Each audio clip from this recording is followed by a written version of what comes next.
Football is back in Knoxville, Tennessee, and a rainy Saturday afternoon not keeping these fans away from Neyland Stadium. 5th season doing the ball walk for Josh Heupel, taking this program to new heights. Joey Aguilar makes his first start at Neyland Stadium, and a special day for the young quarterback. You are watching the SEC on ESPN, the 21st consecutive sellout. It's Tennessee and ETSU in an in-state showdown for week 2 of college football. Hi again, everybody. Matt Schumacher, the former Ohio State captain. Dustin Fox, glad to have you with us here in the booth in Neyland Stadium. This is the youngest team, Foxy, in the Heupel era, and yet they've got a 24-year-old at quarterback who seems to be the calming presence for this high-powered offense. Well, I think that's the key. You lose a quarterback last year in Nico, of course, and a bunch of receivers. Obviously, the offense, to take those steps forward, you need to have a veteran quarterback. This guy has played 6 years of college football, and what he did last week was unbelievable. Just comes out against Syracuse, throws for nearly 250, throws 3 touchdown passes, and by the way, no interceptions. Took care of the football. And the thing I love about the way he runs this offense, he takes shots down the field, which shows me and everybody else that Josh Heupel feels very comfortable where this young man is headed with his offense. Well, Joey Aguilar makes his first start at Neyland Stadium. A special day for the young man, and for more on him, the third member of our team, Stephanie Otey. That's right, a very special day for Joey Aguilar. A venue like Neyland Stadium and being the starting quarterback. I talked to him about that honor. He's got 25 strong from California with his parents in the stands to root for him. All very exciting, but he told me part of the job is managing those expectations and the excitement, the emotions. But he's part of the fraternity of very honorable quarterbacks at Tennessee, like Peyton Manning, who reached out to him after his winning debut against Syracuse to congratulate him. He said it was pretty awesome to hear from the sheriff himself. I'd say so. Are you kidding me? Get a call from Peyton? This will be the biggest crowd that Joey Aguilar has ever played in front of. 100,000+ on hand from Rocky Top.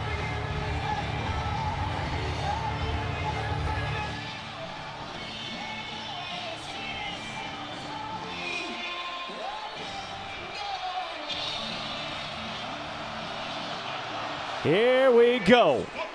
Peyton Lewis will return it for Tennessee from just inside his own end zone.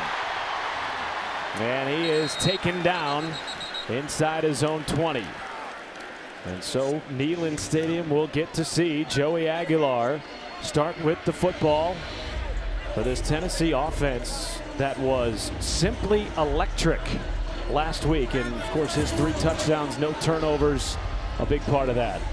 You put up 45 points in week 1 at a neutral site against a P5 opponent from the ACC. I'd say you take that all day for Josh Heupel and company. Of course, Joey Aguilar faced this ETSU team last year while he was at App State. Big win for Appalachian State in that game. Little different crowd size for this one. Just a bit. Goes to Deshaun Bishop. Big run on first down. Bishop out across the 40. Still going. Bishop taken down inside plus territory.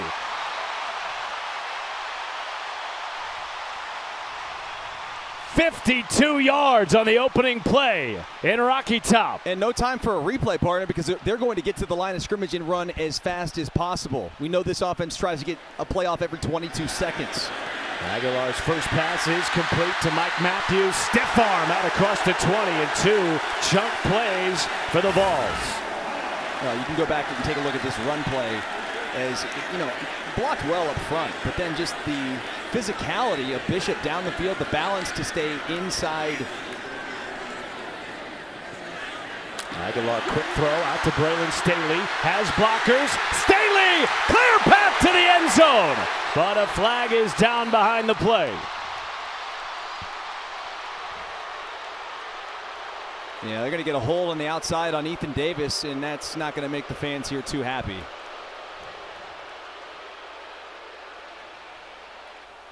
Holding, offense number 0. Be first down.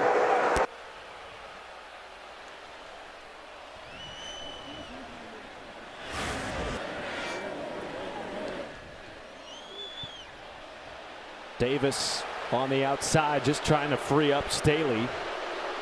And that will move this offense backwards for the first time today. 493 yards of offense last week for Josh Heupel's Tennessee Volunteers. And it was balanced, 50-50 split, pass, run. And Dustin, they looked really good last week against Syracuse. Oh, there's no doubt. They looked terrific against that defense. And 13:51. we'll add some time. Which Tennessee does not need anymore. No, they've got plenty of time. Thank you. You know, you said it, Matt, they want to be 50-50. They really do want to run the football. Yep.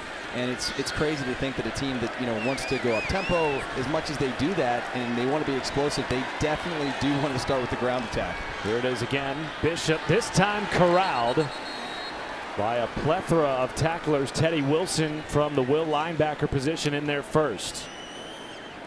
Now, this is an ETSU team. Don't let the FCS tag fool you. 19 FBS transfers on the two deep for the Buccaneers from just down the road in Johnson City, Tennessee. And Will Healy has plenty of experience, Dustin, coaching in FBS games. 2nd and 12. Aguilar out to Bishop, and a monstrous hit by William Wells, a UCF transfer in the secondary. You know, the one thing that may jump out to some folks and say, well, you know, you're playing ETSU. They're not used to playing against this tempo. How will they adjust? Well, guess what? They actually run tempo themselves on offense, so that should help their defense be prepared for a game like this. Well, that was maybe a surprise snap. Aguilar with all day to throw and has an open man in the end zone. Touchdown, Chris Brazel.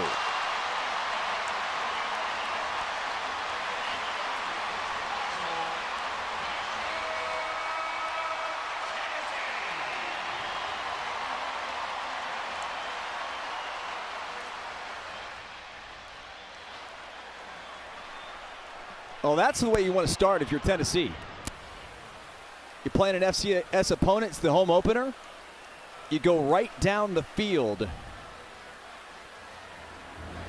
in under 2 minutes.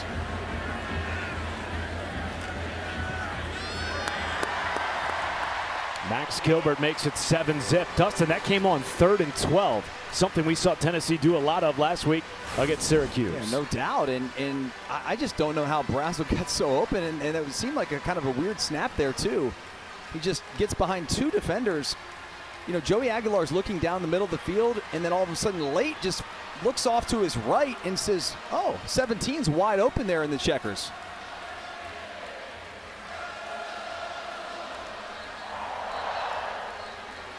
That's an efficient drive. 6 plays, 82 yards in under 2 minutes.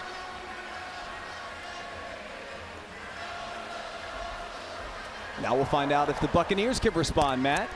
They run tempo themselves. That'll be the question I have is, do they decide to stick with their tempo, or in a game like this, in terms of just playing up a level of competition, do you decide to maybe slow things down a little bit? Because the last thing you want to do if you're the Buccaneers is go 3 and out in about 30 seconds of game time. Not with how quick Tennessee gets down the field, despite their lost production from a year ago, which you talked about at the wide receiver position. Chris Brazel, their lead returning wide receiver. It's the youngest room in the Heupel era.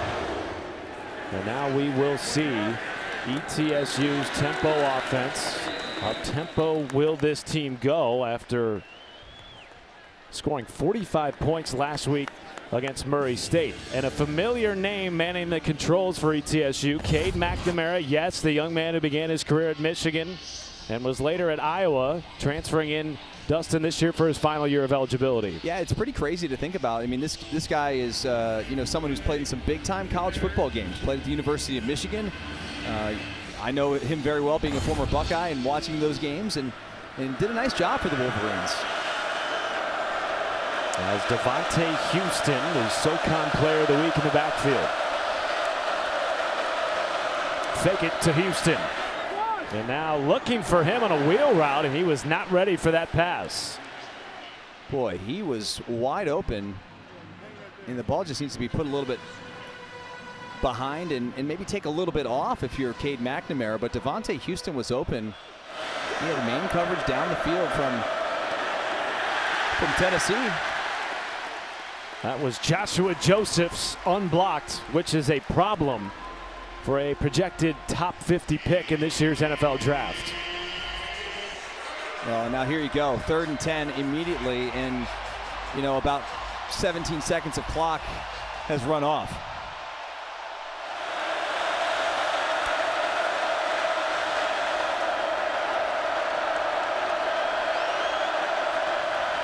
McNamara, deep shot, 3rd and 10, it's caught, middle of the field. Ephraim Floyd is just tripped up inside enemy territory. Monster gain on 3rd and 10 to extend the drive. Jalen McMurray, 6, the star, the cornerback's going to be matched up right down the seam, and that's just a great ball. A well-thrown football by McNamara on the outside to Floyd, and that's a formation offense.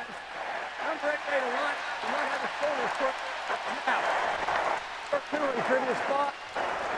Down. Boy, I did not see the flag on the field. Came in late at the 20-yard line for an illegal formation, and boy, is that a gut punch for Will Healy, who dialed up an explosive 40-yard play on 3rd and 10. And it was hard to hear the official on the microphone say, who was covering who up.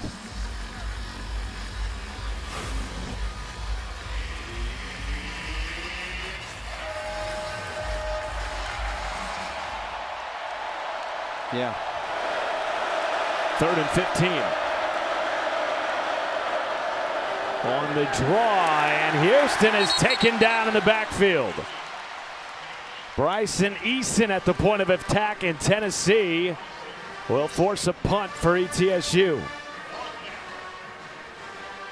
Well, and that's a big break for Tennessee, because that illegal formation negated that huge gain into plus territory for the Buccaneers. And now they're forced to punt the football away. Nate Brackett on the edge of his own goal line with the dangerous all-freshman team return man back deep, Boo Carter.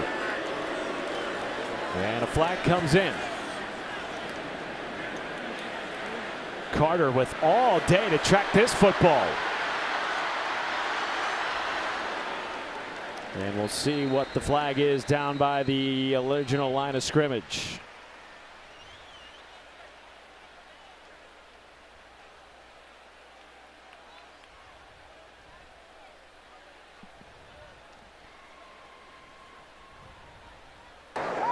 Formation, kicking. The 5-yard penalty will be forced from the end of the return. It's 1st down. So 2 illegal formations for ETSU, one of them negating a 40-yard gain. Tennessee ball up 7 when we come back.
Well, last time the Volunteers had the football, it was quick. A minute and 52 seconds. They go right down the field. A huge breakout run by Deshaun Bishop. Then they find Mike Matthews on the outside. There's a little physicality. Get off me. And then on 3rd and 12, Aguilar finds a wide open Chris Brazel II for the touchdown. 7-0 Volunteers early in this one. This is a team that has relied on running the football in recent years. 4 straight seasons with 2,500 yards rushing. Here's Peyton Lewis as part of a deep running back room. Lewis, Thomas, who we've not seen yet, and Bishop. They feel like they are SEC ready, Dustin, at that position. Oh, they are. I mean, they've got really 3 backs. They got a young freshman there as well that can rotate him. May have seen him as well today. Here is Staley with a first down. Of course, this Tennessee team replacing the SEC Offensive Player of the Year and program record-breaking rusher Dylan Sampson. Now with the Cleveland Browns. Yeah, he'll be making his debut for the Brownies this weekend. Aguilar, play action wide open over the middle, is caught by Miles Kitzelman.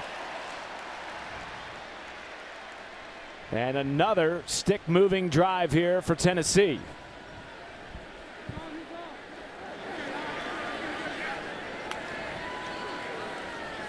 Lewis.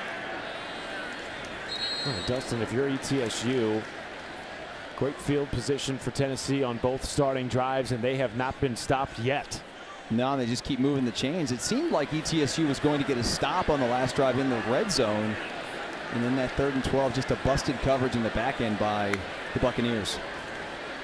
Aguilar, end zone shot in and out of the hands of his intended wide receiver, Braylon Staley.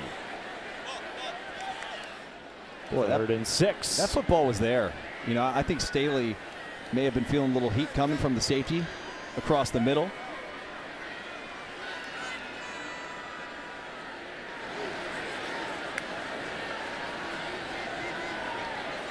Balls were 5 for 5 on red zone trips last week against Syracuse.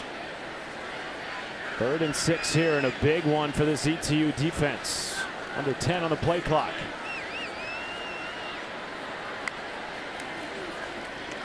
And Lewis is wrapped up. Big time defensive play by Javon Oggs, the JUCO transfer, starting at the nickel position. Now, this is a great call by defensive coordinator Chad Staggs of ETSU. They dial up the pressure. It's double A-gap pressure up the middle, and it was the perfect play design to stop that RPO. So a field goal attempt here by the Volunteers. Max Gilbert on for this 29-yarder to make it 10-zip.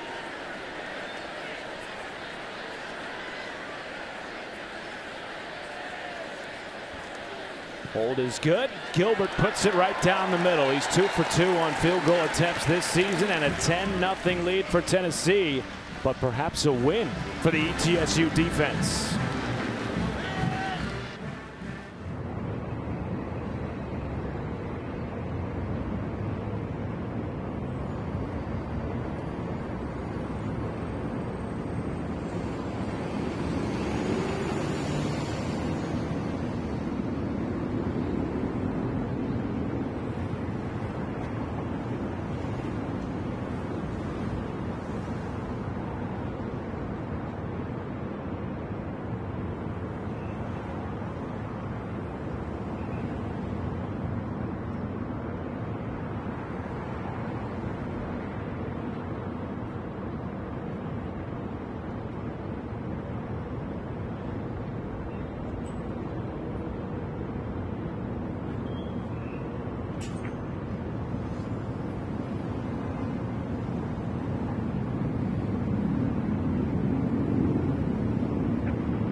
missed the home opener here in Rocky Top. 10-0 Tennessee. The fans still filing in for the 21st consecutive sellout at Neyland Stadium. 3 more games coming up in the Southeastern Conference. Boy, South Carolina, after knocking off a top 25 Virginia Tech team, feeling like they could be a college football playoff contender. LSU similarly taking down Clemson last week. Alabama, Dustin, looking for a bounce back after a pedestrian performance in the loss to Florida State. Oh man, I would not want to be living down in Alabama right now. But these Tennessee fans liked it. Oh, of course they loved it. They absolutely loved it.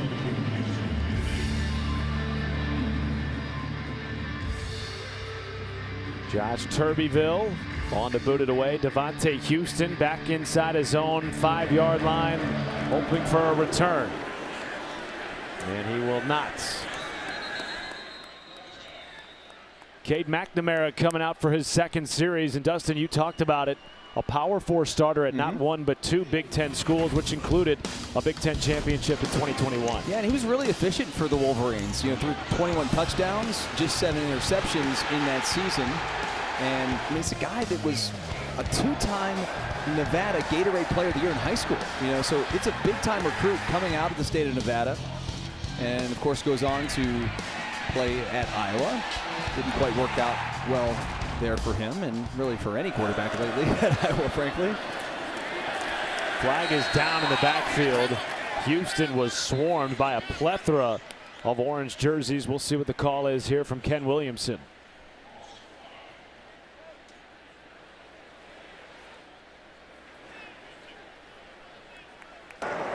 Personal foul, chop block, 74 and 67, a high-low combination. The penalty is declined. It's second down. The penalties have been a real issue early in this game, Dustin. The biggest one negating a 40-yard connection on 3rd down, the first drive for ETSU. Oh yeah, I mean, if you were to come in here and try to, you know, shock the world and pull the upset or at least keep it close, you cannot be shooting yourselves in the foot, especially this early in the ball game.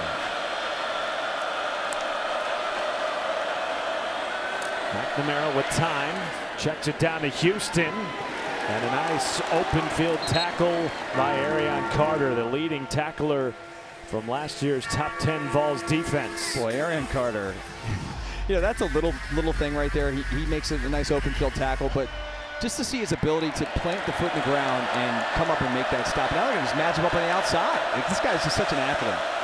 McNamara looking that way, and a back shoulder catch is negated on an excellent defensive play by the Colorado transfer Colton Hood. Well, Colton Hood continues to impress this Tennessee staff and impresses me as well. I mean, this guy's had to step into the starting role in week 1 against Syracuse, and you know, that's nearly a fantastic catch on the outside by Page, but Colton Hood is right there. And another 3 and out. Reigning co-defensive player of the week, Colton Hood. For its secondary that's down, Ricky Gibson the third, and of course the preseason All-American Jermod McCoy. Play clock winding down here, and they are not going to get the kick away. Snap, delay of game, 5-yard penalty, remains 4th down. Well, the special teams unit and the offense not helping out its defense, Dustin. And remember, ETSU was nearly a play away from 2 stops on the opening 2 drives for Tennessee. I mean, this potentially could be a 7-6 game where ETSU would be winning because, you know, in the red zone, first time was 3rd and 12. The second time they hold to the field goal, and then, you know, the penalty obviously negates a long throw and catch. Luke Carter off the hop. Cutting it back upfield. Carter with room. Carter shaking free. Oh, and he's tripped up by the punter, Nate Brackett. The last man standing between Carter and the end zone. Boy, this is a tremendous effort by Nate Brackett because this was going to be 6 for the Volunteers. A tremendous job blocking on the outside, and you see Brackett just comes in there and just gets a shoelace to get him on the ground. It's like he's made a couple tackles in his career. Doesn't look like the average punter for ETSU. Now, Luke Carter figures to be one of the most dangerous return men in the country this year. That one went for 33 yards. Best starting field position of the day for Tennessee.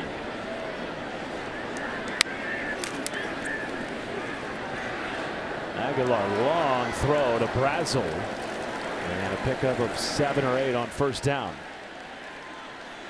This is just such a smooth operation here for the Vols. Everything they do is just running effortlessly right there on the outside. An easy throwing catch to Brazel. And Joey Aguilar has been in the system for a short period of time, making things look easy. He'll start Thomas. Duke transfer, cuts it upfield inside the 5, and it's 1st and goal, Tennessee. Well, you said it, Matt. They've got a plethora of riches at their running back position, and then here you see Star Thomas. This guy led Duke a season ago. Now is basically the second running back for the Volunteers.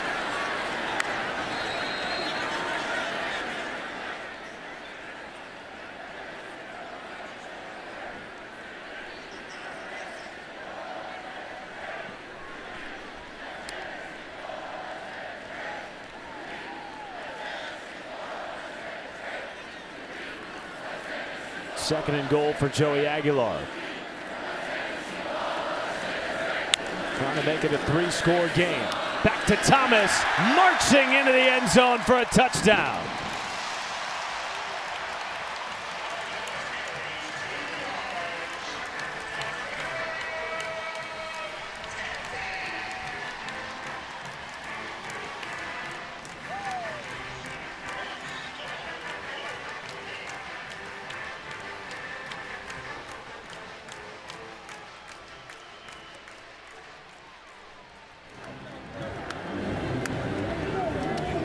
Another efficient drive for this Tennessee offense, and particularly the ground game.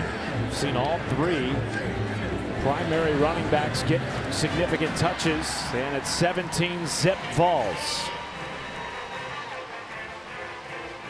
Well, pretty much an ideal start for the Volunteers. You'd, I guess, rather have 3 touchdowns, but nonetheless, you've got 2 touchdowns on the board and a field goal.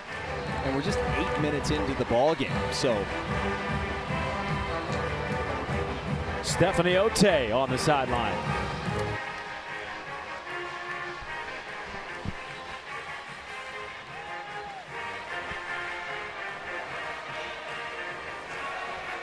And I talked to Star Thomas earlier this week, and he told me about this running back committee, how much chemistry they have, especially when they're all sharing the ball. They all rely on each other. They're always asking, what happened there? What happened here to improve? But also looking at that offensive line. The first person to greet them and cheer for them was David Sanders Jr. He told me how bummed he was to miss the Neyland home opener, but he was the first one to congratulate the team, and they came off. Thank you very much, Stephanie. This Tennessee team, Dustin, in orderly fashion, 79 yards passing, 78 yards rushing. A balanced attack as we saw last week against Syracuse.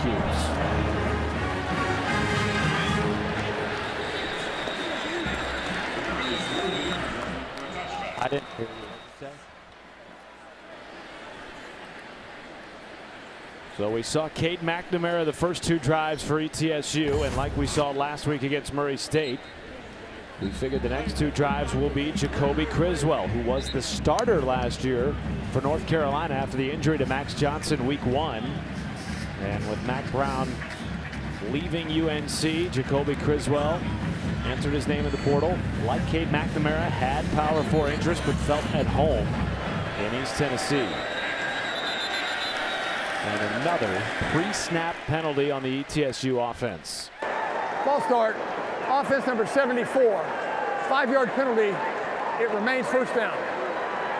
This team has more penalty yards than offensive yards so far in the first quarter. Now, when you're going into an environment like this, and you know you're a huge underdog, and it's hard enough starting 1st and 10, Matt, let alone 1st and 15.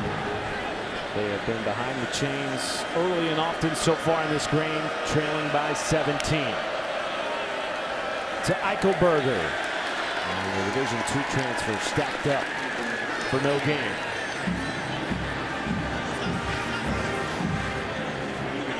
And there is is tough sledding against this defense, which returns so much of its core talent from last year's defense, which was top 10 in the country. Criswell looking for a back shoulder pass, some contact there. Ty Redmond on the coverage. They're taking their shots and trying to make some plays on the outside. They've been so close, Matt, on some of these fade stops, back shoulder throws. McNamara has missed just a couple of them, and now Criswell, that one was right there. Underneath, has his man short of the sticks, Kareem Page. Was the lone Bucks receiver to start all 12 games last year. The offense wants to stay on the field. Well, if you didn't have the false start, you'd have a first down. That's a 11-yard pickup right there. How surprised are you, if at all, to see Will Healy punting here? No, I think you have to. You can't give the ball back to the Volunteers at their own or inside plus territory at the 32-yard line. The last punt to Boo Carter went 33 yards, nearly a house call. He is back deep to receive. And he will return it, making one man miss. 2, now 3, and a flag comes in, and perhaps a penalty on Tennessee. Yeah, you're getting a flag right there. Kellen Lindstrom, 55, was the one on special teams they're going to get for the block in the back.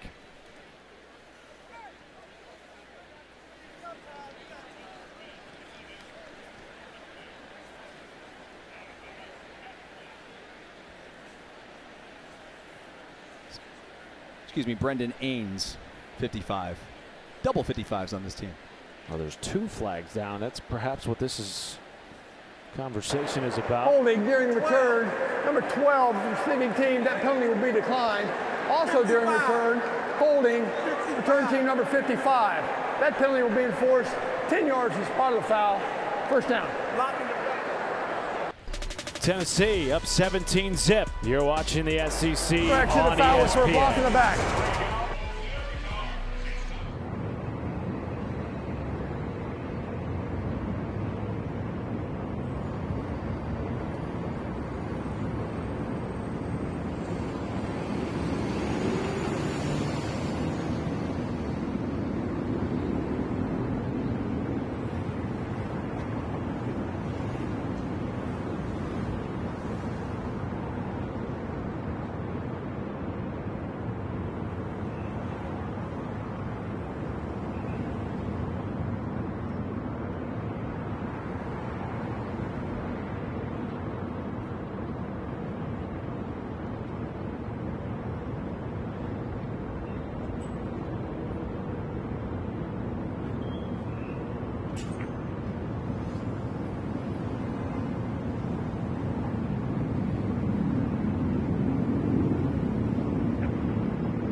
Well, another great start for Joey Aguilar, 6 for 8, 78 yards and a touchdown. He now has 4 TDs and no interceptions. And what Joey Halzle's been able to do, Dustin, starting 4 different quarterbacks over the last 4 years. Only Kentucky has done that during this stretch. As far as SEC teams are concerned, really impressive the way that this Tennessee machine just keeps rolling. Yeah, it is. It's something special. I mean, listen, you've been here 5 years now, Josh Heupel. They've installed their culture, their brand, and the way they play football. It certainly is paying off. And Aguilar has a man wide open. It's Brazel out near midfield and a pickup of 26. Just a simple little RPO all day to throw. I mean, this is a little corner around the outside, pitch and catch. Underneath, this one stacked up on the pass to Ethan Davis. You know, it's interesting. You talk about Aguilar having all day to throw. He certainly has had that. He had it last week against a very good Syracuse defense. No sacks, despite this offensive line replacing 4 starters from a year ago. Yeah, I asked Coach Heupel about that yesterday, and he said they just really like the young guys they have. Another completion on the outside to Brazel. I mean, Matt, they haven't even got David Sanders Jr. in the lineup yet. He is out again recruit, today, yeah.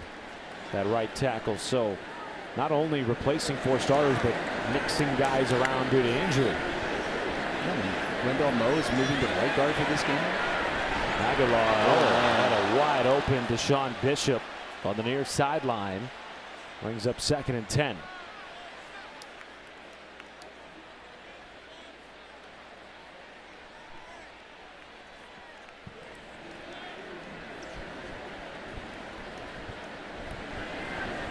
Tennessee with 195 yards of total offense to ETSU's 4.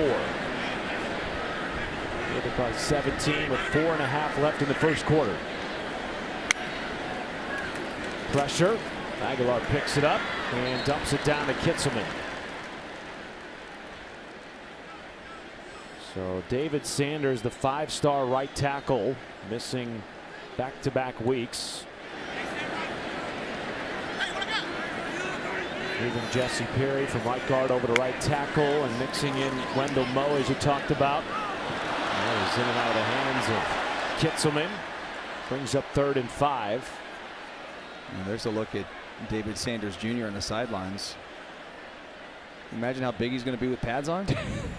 He put on 38 pounds in the offseason. Man, he is a big boy. By the way, that was 3rd down. And so a stop here for ETSU. Tennessee going to bring the punt unit out.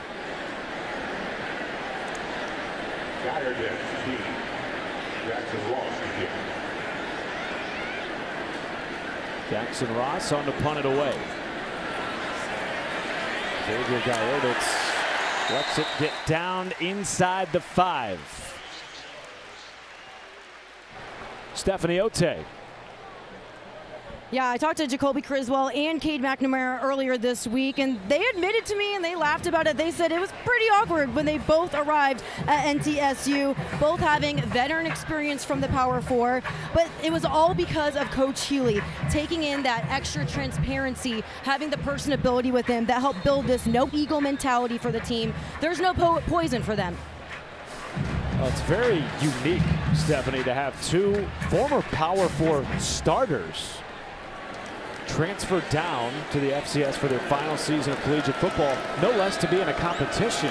That was the thing that really kind of stood out to me, is these guys, going to play some college football at a lower level, and they know they've got to compete with another guy that played P4. So, hey, kudos to them. Kudos to ETSU for getting both of them. And as Stephanie pointed out too, I mean, they were transparent about the conversation, between both the players. Take a look at Jacoby Criswell there on the outside. Shows off a little bit of his athleticism. 2nd and 4. Houston cannot get away from this Tennessee defense. Boo Carter coming down from the star position to make the play.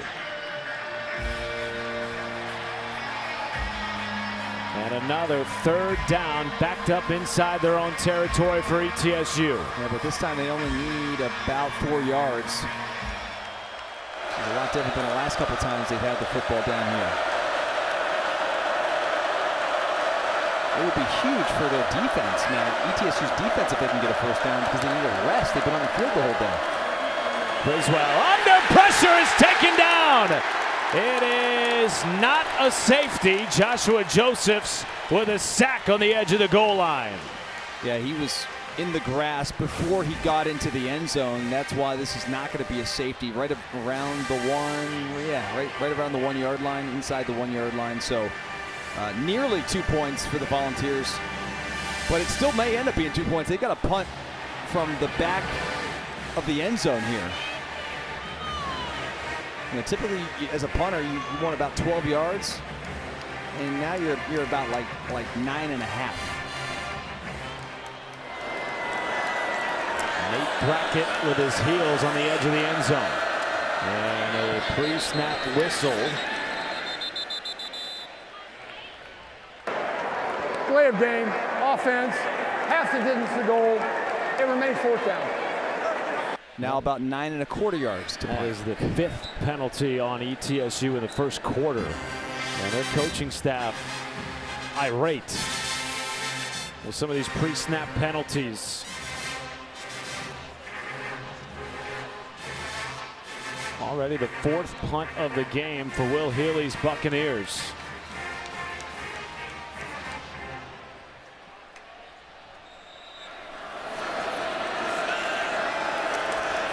Brackett gets it away.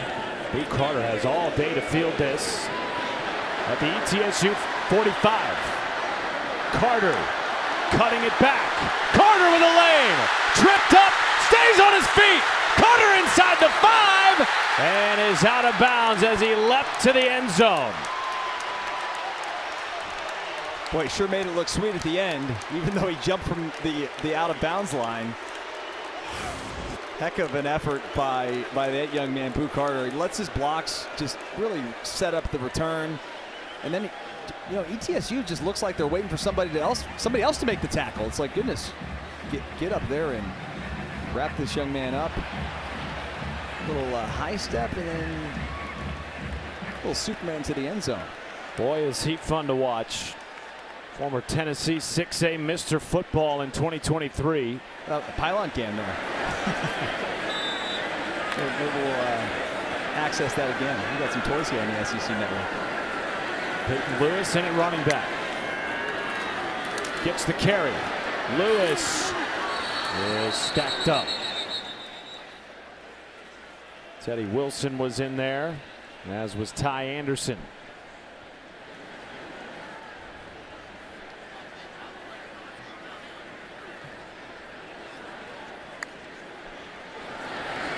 Lewis, this time will not be denied.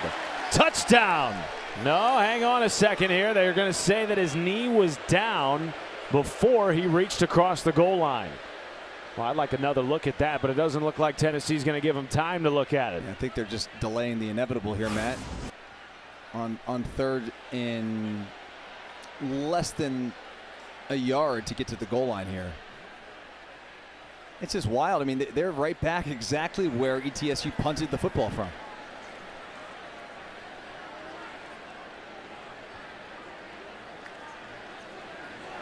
Third and goal. You would think 4-down territory if it gets to that point. And it will not. Touchdown, Peyton Lewis.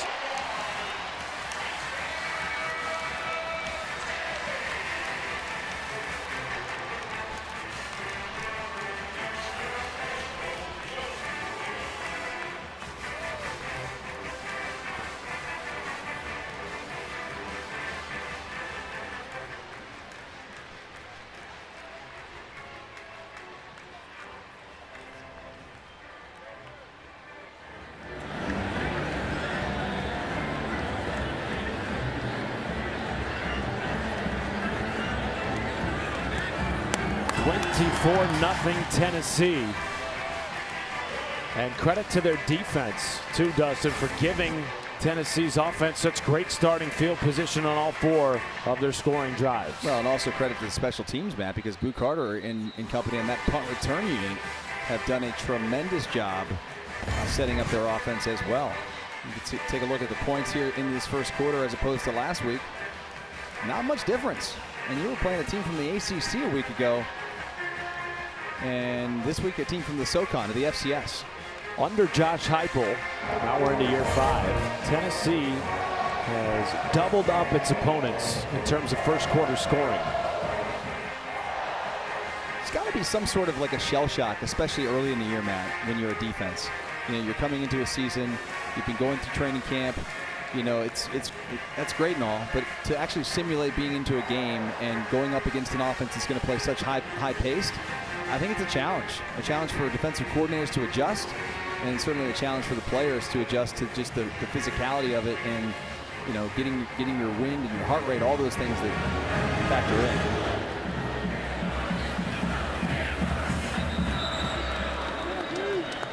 Volleyball on the SEC Network and the all-new ESPN app rolls on next week. Number 23 Georgia Tech playing Tennessee here in Knoxville Tuesday 6:30 Eastern, and Wednesday night Oklahoma hosts Florida at 7 Eastern. Should be 2 great nights of volleyball here on the SEC Network. If you're just joining us, a 24-0 lead for Tennessee might not surprise you given how explosive they were last week, but we have seen some life from this ETSU offense with Cade McNamara at quarterback. He is back in to start this drive. Flushed. McNamara buying time and makes it a positive play. Just so much speed on that defensive front. And when you think about it, you know, this is a Tennessee defensive unit that is without a bunch of starters, especially in that defensive line group, man. You've got 3 starters that are out with injuries, and you lost a couple of stars from last year's team to the NFL. David Hobbs, Tyree Weathersby, Jackson Moy all out today for Tennessee. That is a completed pass to the tight end Cole Keller. 3rd and manageable for ETSU. And ETSU in this first quarter, this is their 5th possession, Matt. They have 7 total yards.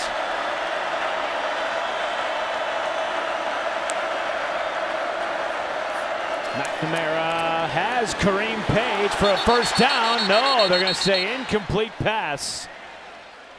And boy, how physical has this Vols secondary been. That was the true freshman Ty Redmond ripping it free. Yeah, Redmond has done a nice job early in this game. Got some reps last week as well. Had a couple of pass breakups in that game against the Orange. And right here, I mean, this, I don't know, man, it was close. You know, that slowed down there with slow motion, but in real time, it looked close. That takes us to the end of the first quarter. A dominant first 15 minutes for Tennessee. Home opener at Neyland Stadium, going to plan a 24-0 lead for the Vols.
24-0 lead for Tennessee. They've done it in all 3 phases of the game. Great special teams, efficient offense, 205 yards of total offense for Tennessee, and their defense has been nearly impenetrable, holding ETSU to just 7 first-quarter yards.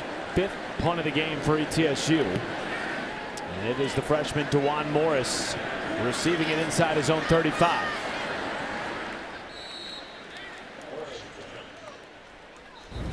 Well, this Tennessee offense is explosive. We know that. We know it on paper. We saw it last week, and we saw it here today in this first quarter. So many of these just chunk plays. It doesn't matter if it's on offense. It could be on special teams. That's a punt return by Boot Carter right there. And then this touchdown is capped off. Touchdown drive capped off by Star Thomas, the transfer from Duke. And here we are, 24-zip in the home opener for the Volunteers.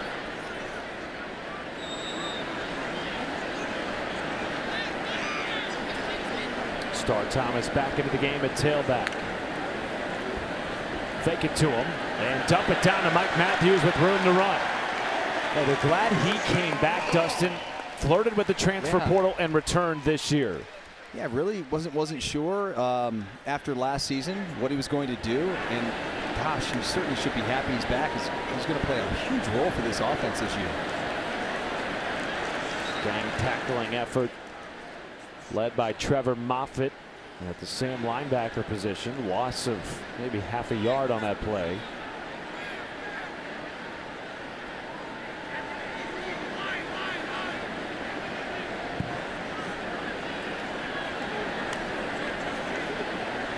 Second and 10.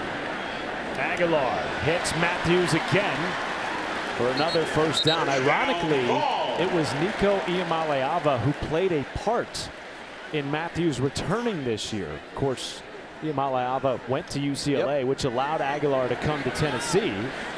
That is the new era of college football. Yeah, that whole situation is wild to me. You know, we kind of got into it a little bit with Coach, and he explained some of the situation, but man, it's a different era we're living in, partner. Now, Josh Heupel certainly really pleased with their decision to take Joey Aguilar out of the portal. Not just because of the tangibles, the big arm, the ability to operate the offense, but the calming presence that he brings to this young Tennessee team. On 2nd and 10. It goes to Thomas with a hole. Thomas inside the 10. And another first down for this Tennessee Vols offense. Yeah, Star Thomas shows off this burst. This is, a little power off to the right side, and really not even touched by the Buccaneers until he's about 9 yards down the field.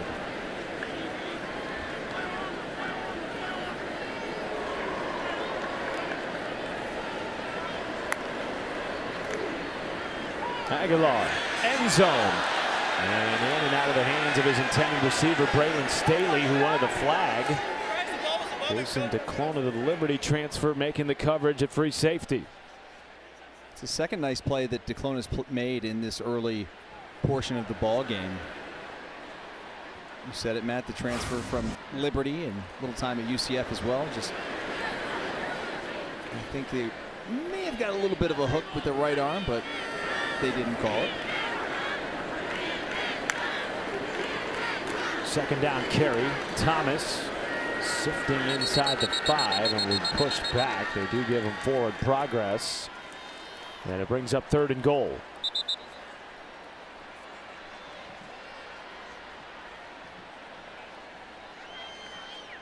Well, credit to this ETSU defense, though the score may not detail it. They have had some stout defensive plays. Nearly got off the field on the opening drive of the game. Had a 3rd and 12. Resulted in a touchdown pass to the back of the end zone by Aguilar. You think about your offense, if you're ETSU, they've only had 1 first down, so your defense has been out there all day. Speaking of all day, Aguilar had it to throw, and a late flag comes in on the incomplete pass.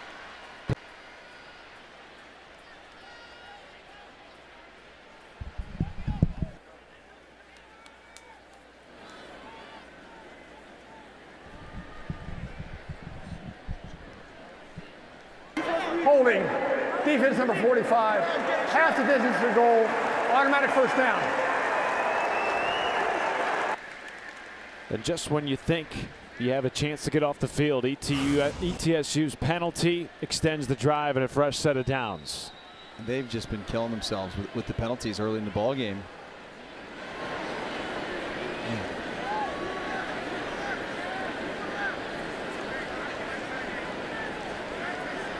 Tennessee has scored on 4 of its first 5 trips to the red zone. This is their 6th. Star Thomas pushed back by Chris Davis Jr. The Georgia State transfer. Trevor Moffitt was in there as well. Yeah, you got to give the Buccaneers some credit, though. I mean, they've really bowed up here. They've been, you know, their backs have been against the wall essentially this entire game, defending their own goal line, and they just keep fighting. Star Thomas, past tacklers for his 2nd touchdown of the game. But you can only fight so long against those big dudes up front, and Star Thomas gets in the end zone for his 2nd of the game.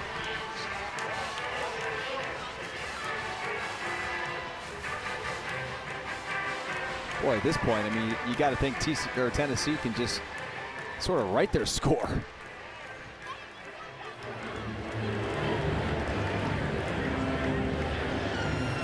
A lot of PAT opportunities this afternoon for Max Gilbert, who was one of the highest scoring kickers in the country last year, ranked 4th in the SEC, was perfect last year, 54-54. He's perfect this year on another touchdown drive for Tennessee.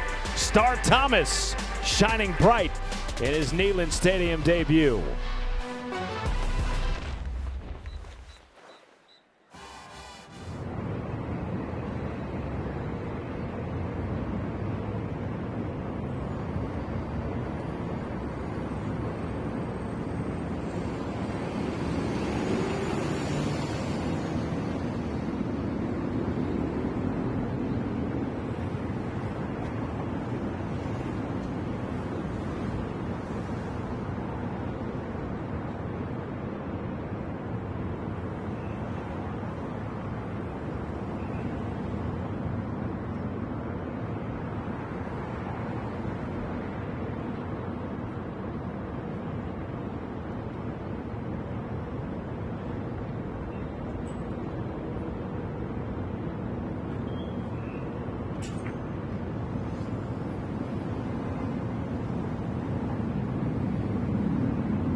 $101,915 on hand for this 31-zip lead for Tennessee in their home opener at one of the great venues in college football. Neyland Stadium. Rocky Top is rocking. 5 scoring drives already in the first half. Matt Schumacher, the former Ohio State captain, Dustin Fox with you.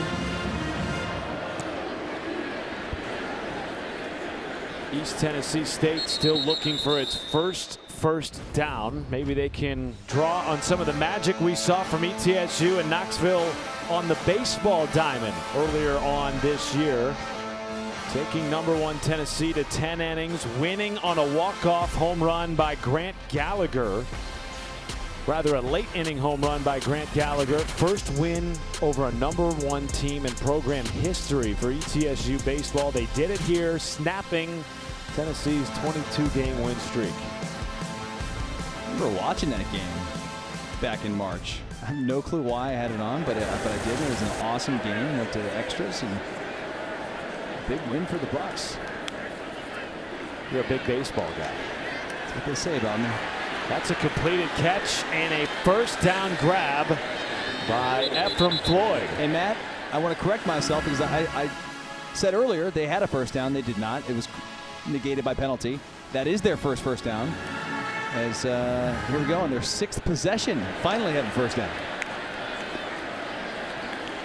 McNamara takes a shot, and it's broken up. Colton Hood, Dustin, has stepped in and been fantastic at the cornerback position for Tennessee. Yeah, this is a really, really talented young man, and certainly has some good bloodlines too. In fact, I played with his uncle, Roderick Hood, with the Philadelphia Eagles back in 2006. Take you back in the time machine. McNamara on play action, flushed out. Will use his legs and shakes loose of a tackle by Hood. 3rd down upcoming for ETSU. Ball near midfield. Do you think about this being 4-down territory? I mean, at this point, what do you have to lose? You're down 31-0. Absolutely.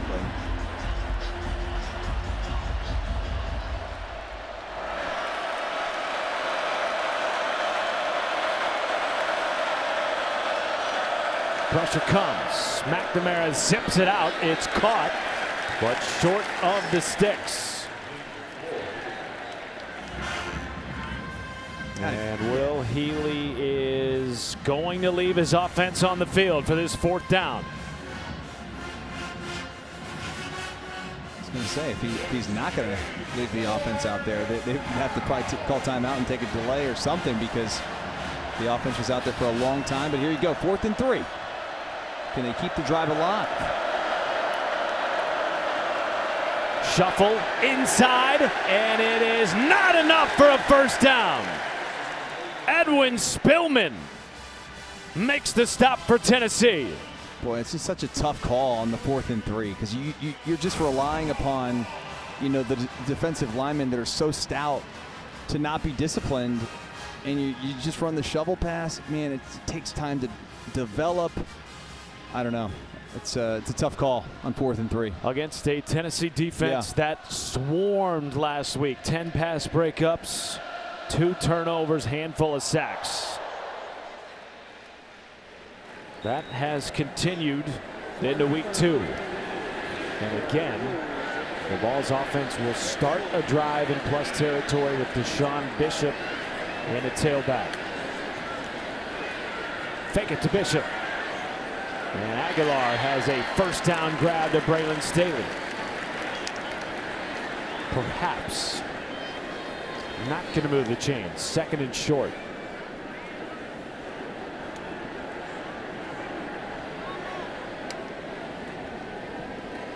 Here's Bishop. Sticks his foot in the ground. Bishop with some physicality past the 20. And Tennessee into the red zone again.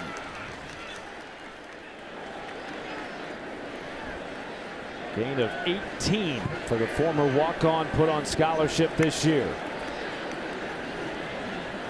Here's Matthews, and he is tackled promptly by Mike Jenkins. Starting free safety for ETSU. First year as a primary starter for Jenkins.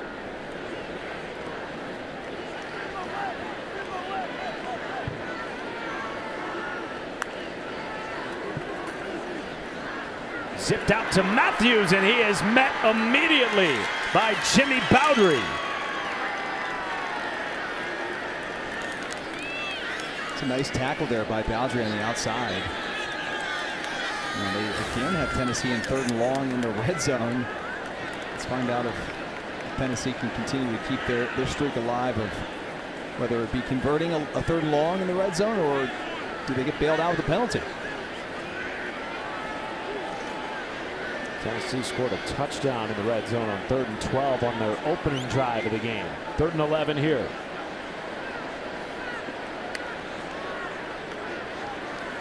Five-man rush. Aguilar flushed. And the first time today we've seen Aguilar on his backside. The quarterback, pressured by Isaiah Potts, will force 4th down. Well, that's a nice stop by the Buccaneers, and it pays off considering you go for it on 4th and 3, you don't get it. They've got a short field. Defense is forced to go back out there again, and I think that sort of speaks to a little bit of resilience by the Buccaneers. Max Gilbert has already hit from 29, this from 37. And he is right through the uprights. 3 for 3 this season on field goal attempts. Gilbert makes it 34 zip balls.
Well, our Week 2 SEC football lineup continues tonight, 7 Eastern, exclusively on SEC Network Plus and the all-new ESPN app. South Carolina welcoming in-state foe SC State. LSU back home at what they're calling the real Death Valley after a win at Clemson last week. And Alabama looking for a bounce back against UL Monroe on SEC Network later on tonight. Kickoff 7:45 p.m. Eastern time. I think that just changes the next time they play. If Clemson wins, they get to say they've got the real Death Valley. You get bragging rights for the gap between the next time you play. That makes sense to me. Yeah. That was a great game. Oh, awesome game. Particularly for Week 1 in college football. Oh yeah. By the way, there was an unsportsmanlike penalty on ETSU's Mike Jenkins after the field goal attempt, assessed on the kickoff. So Tennessee will boot it from the block tee at the 50.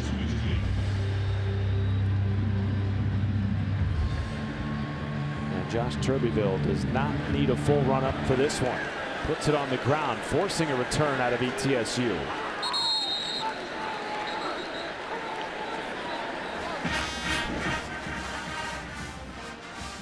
Well, this will be the best starting field position for the Buccaneers.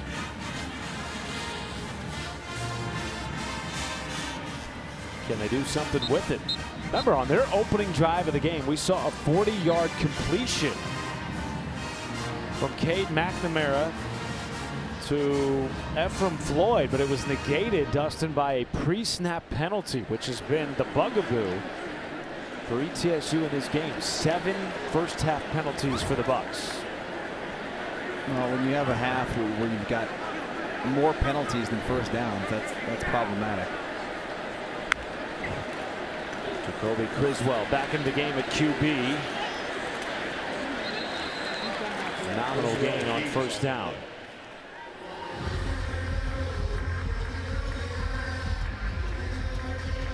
Well, at this point, you got to think that Tennessee would probably start to see some backups in the ball game. And it's early, but as fast as they go, Matt, they could probably name the score. And particularly with who's coming here next weekend. Absolutely.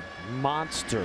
And that's a good early point. Season showdown with Georgia. Funny, first time we've actually brought that up is the look-ahead game is Georgia, and you always kind of worry about that game sandwiched in between a big matchup, and I don't think that Tennessee looked past this one at all. 3rd and 8.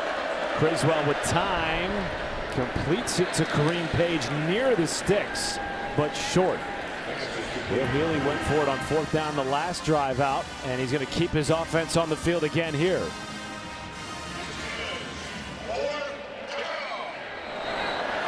And Tennessee will call timeout. Tennessee, first timeout of the half. We'll see a 4th and 1 when we return from Neyland Stadium.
Albert, the big dude.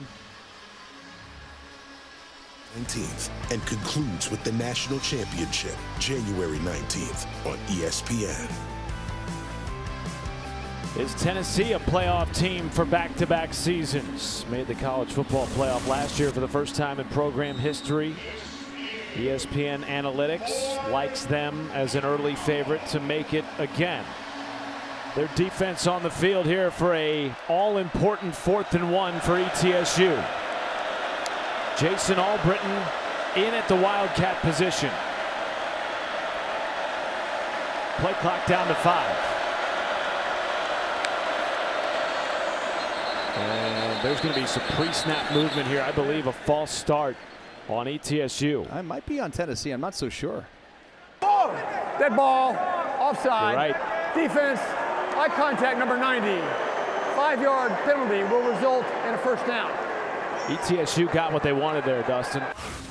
They did. They got an aggressive front of Tennessee to just be a little overzealous there on 4th and 1. We'll take a freebie.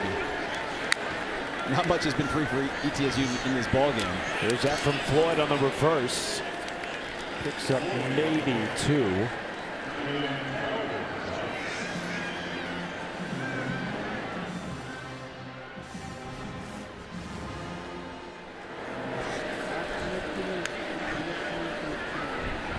Criswell flushed, makes one man miss and turns that into positive yardage. Makes it 3rd and medium for ETSU.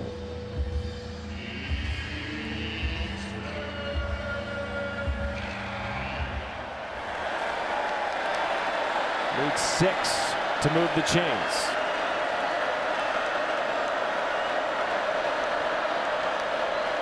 Pressure comes. Criswell has to throw it away quickly. And really, for the first time in this game, we've seen defensive coordinator Tim Banks dial up the pressure. Yeah, right there on that 3rd down, you definitely want to bring a little bit of heat. You don't want to give any sort of momentum to ETSU before the half. And now here on 4th and 6, yeah, you're going to punt this one. Try to pin Tennessee deep, and maybe your defense can get a stop, try to get the ball back. Just trying to get anything positive here for ETSU before halftime. There's a look at Coach Banks. Man, that guy's got a lot of energy. Really enjoyed our conversation with him yesterday afternoon, Matt. He's a guy that played his college ball near me, Bowling Green, the Mid-American Conference. Finalist last year for the Broyles Award. And gets the football back for Josh Heupel's high-powered offense. And this Tennessee team last year was top 10 in the country in most statistical categories and led the SEC in rushing for the 2nd consecutive season. This year they feel like they've got a little bit more polish at quarterback, better ability to connect on deep throws. We've seen that early in this game from Aguilar. Nice defensive stop there by Brian Alston. Here is Stephanie Ote. Yeah, I talked to Joey Aguilar earlier this week about his journey to come here to Tennessee. And he told me the hardest time was during his time after high school. He didn't have any offers. He even considered becoming a firefighter, wondering if football was even for him. And he said that he wasn't training for it. The only reason he did was because his wide receiver buddies needed someone to pass to. But it was his mom and his friends that convinced him to keep doing it. That is why he does it today. I talked to his mom earlier. She's the anchor to his life, the first call after every single game. They're ready to watch him as a starter at the Tennessee Volunteers quarterback position. That's so interesting, Stephanie, because like so many guys last year who played some JUCO football, he felt like, as did Star Thomas, that he was out of eligibility. But then the lawsuit by Diego Pavia, the Vanderbilt quarterback, opened things up for guys like Joey Aguilar as he connects with Miles Kitselman, moving the chains, giving him an opportunity to continue playing football. And his family is in attendance today, making the trip from Antioch, California. All day to throw. And underneath to Peyton Lewis. 10-yard pickup. And you would think that this offense would maybe slow down a little bit, being up 34-0. The standard is the standard, Josh Heupel told us yesterday, and they're not going to change anything up no matter who they play. This is what they do. They're going to try to be as balanced as possible, as there appears to be a Buccaneer down.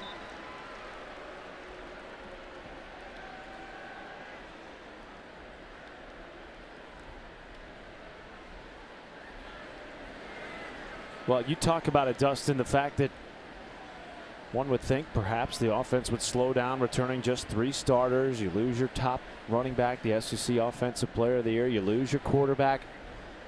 But from the jump, Joey Aguilar became known for his incredible work ethic here on campus, spending 14-hour days at the facility, watching film, working out, getting extra reps with his wide receivers. It's incredible to put in that much time, you know, but listen, you're coming back to play your 6th year of college football. You're playing at the highest level you've ever played. You know, played at App before this, and certainly has played at some JUCO schools as you went through that timeline, Matt. But this is some big-time college football for a top 25 team that was just in the playoffs a year ago, and they'd like to get back there again this year. I don't see any reason why they can't if the offense continues like this under Joey Aguilar. Buying all kinds of time. Now directing traffic has Mike Matthews. Jump ball. Matthews makes the catch. Touchdown, Tennessee on a 53-yard bomb by Joey Aguilar.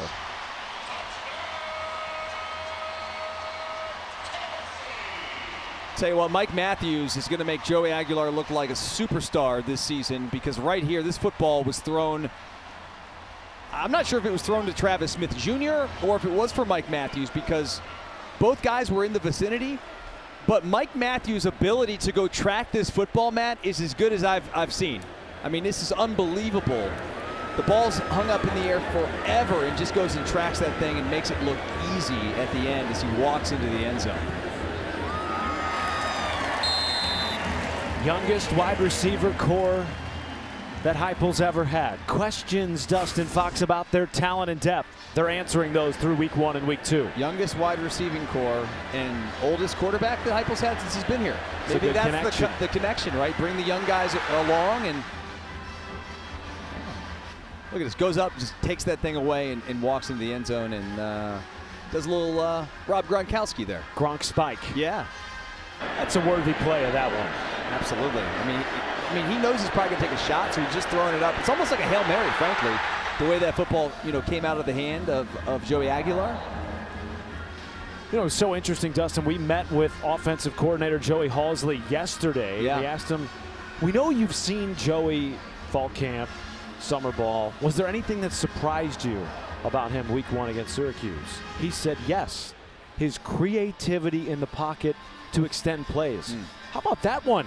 53 yards, directing traffic, taking a hit, throwing across his body for a touchdown. Yeah, it does make you a little nervous, though, because you don't want to be that, not saying he's careless with the football, but it's going to be a little tighter coverage, when we get to the SEC. You know that. You mean when Georgia comes here? Next week. Next week. That's accurate, sir.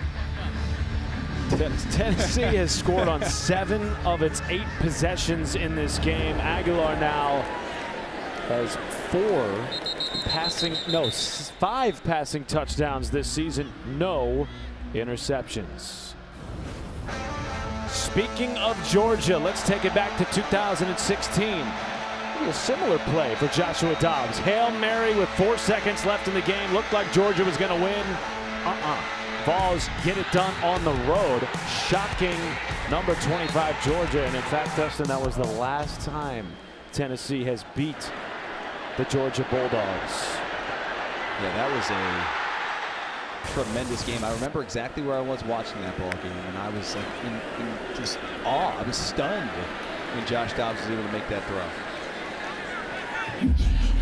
Well, this is the first time in 30 years that Tennessee and Georgia will meet this early in the season. Back in 1995, they met in October. It's usually a mid to late season meeting between 2 SEC giants. What a nice run by the Division II transfer Khalil Eichelberger. ETSU trying to get its first score of the game here with 3:30 left in the first half. Again, they're quick to get up to the line of scrimmage and continue to run their high-paced offense, up-tempo offense. And a little substitution here by Tennessee. The last time they played it was 59-3. 2018. Yeah. Will it be similar? We're headed that way. Criswell running, lofts it downfield away from traffic. Brings up 2nd and 10.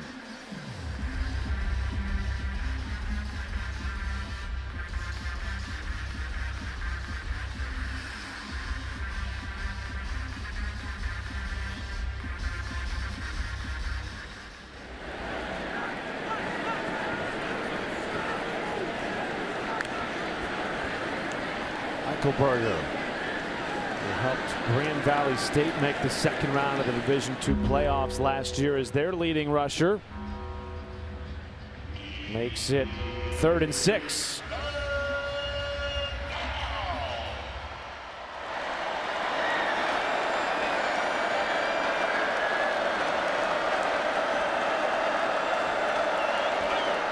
Take it to him. Pressure. Criswell had to get rid of it as he winds up on the turf next to 2 Tennessee jerseys. 4th down at midfield, and Will Healy's going to send the punt unit out for ETSU. Well, this pressure just continues to get home, and you know, at this point, you know, Cade McNamara and Criswell, both quarterbacks who have played in this ball game. You got to be thinking Will Healy. You want to make sure these guys come out of this game without an injury, you know. So be a little careful. They got a tough conference schedule coming up in the SoCon, and you know, they're a team that I think can compete for in that conference. Well, our all-new SEC Network fall football weekday lineup, which you covered from Monday through the weekend. We've got you covered every show, also available streaming on the all-new ESPN app.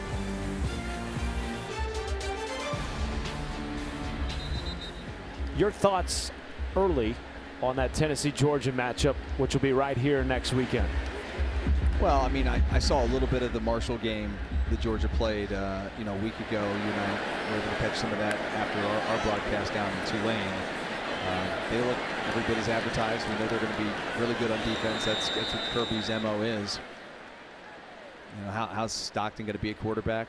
I think the true test will be next week. They're playing Austin Peay today. They moved that game up, by the way, because of the storms in Athens. And that's not good for Aguilar. That's good. Oh, ETSU, they got it. ETSU got the football, Matt.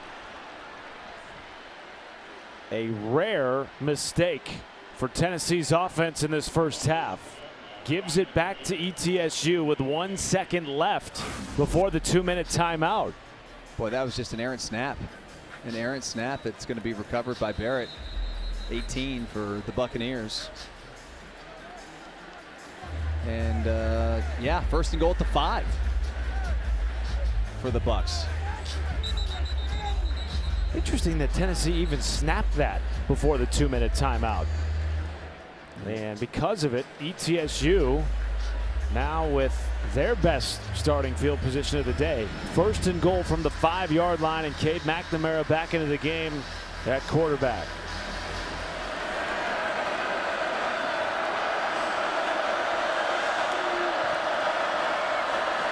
The pitch underneath to Heron Suttereth is in for a touchdown.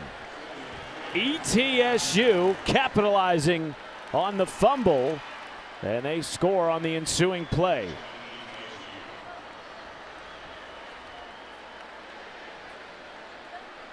I like that play design by the Buccaneers. Just make sure there's no flags on the field. I'm kidding. Suttereth, the transfer from Middle Tennessee State, where he caught just 5 passes. Puts ETSU on the board. Ewan Johnson trying to make it 7 for the Bucs.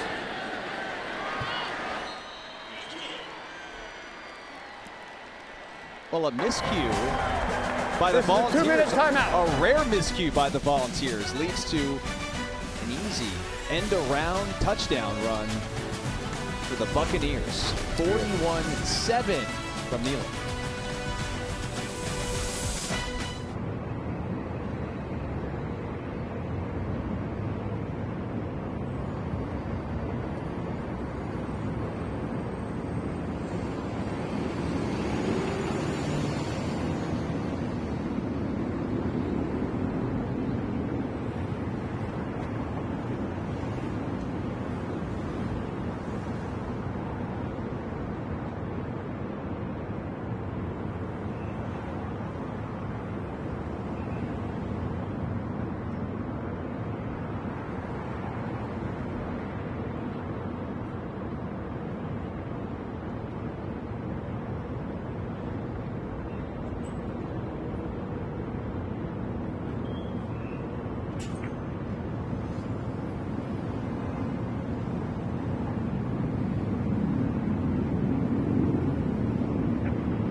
You're watching the SEC on ESPN. Welcome back to a sold-out Neyland Stadium. Tennessee welcoming ETSU in from Johnson City, just over 90 minutes away from Knoxville. And we were told many fans would be repping both colors this afternoon. We have certainly seen that in the first half. Joey Aguilar will come back out with the Tennessee offense after the fumble gave it up to ETSU on Tennessee's own 5-yard line. The Bucs able to punch it in. But you mentioned it, Dustin. This is a team out of the Southern Conference. They were picked 4th in the preseason poll. Will Healy believes in his first year, with all the FBS talent, particularly at the quarterback position, they can contend for an FCS playoff spot. Well, I asked him that very question. I said, how tough is the conference? Do you think you can compete in the SoCon? And he said, yeah, there's going to be a lot of games that are going to be like decided by a field goal. They're kind of toss-up games, and they'll have a chance. 2 P4 former starting quarterbacks on your roster. It's got to give you some sort of a chance there in that conference. They were picked to finish 4th, by the way, in the preseason poll. Meanwhile, Tennessee with an opportunity to operate a 2-minute drill here late in the first half. Mike Matthews has been wide open often in this game. His 6th catch. He's now out over 100 yards receiving in the first half. I just think he's going to be a guy that, Matt, at the end of the season, most people in the SEC are going to be talking about, going forward, because he's just a dude, man. He's got a big body frame, great, ball control. I mean, he can go up and get it at its highest point. He's just a really talented wide receiver. He's got great athleticism. I like what I've seen so far. Star Thomas churning ahead on 1st and 10. Now, Matthews last year had just 7 catches for 90 yards. He's eclipsed that in the first half of today's game. Aguilar pulling it back, is brought down, but he got the football out, and it's caught by Brazel for a first down. Boy, so close. The pressure was right there by Chris Davis Jr. Wears number 0. We'll see Aguilar. Does a leg hit the ground before? No, I don't think so. Next play, Aguilar, first down catch. Braylon Staley.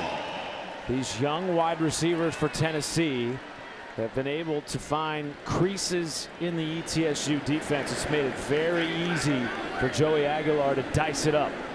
I'll tell you one thing that has impressed me so far is Aguilar being able to play in an offense that he's not used to. This pistol that he played in at App State, not quite the same as what they're doing here. It's what they huddled a little bit more. It was a little bit slower paced, and now here it's just so much up tempo, and the offense a lot of times is predicated on rhythm, and his rhythm so far, I mean, maybe the resistance hasn't quite been there from your opponent, but man, I think this guy's got a chance to be a real special quarterback this year. Out to Brazel again. Gang tackled. Jalen was in on the stop, as was Mike Jenkins.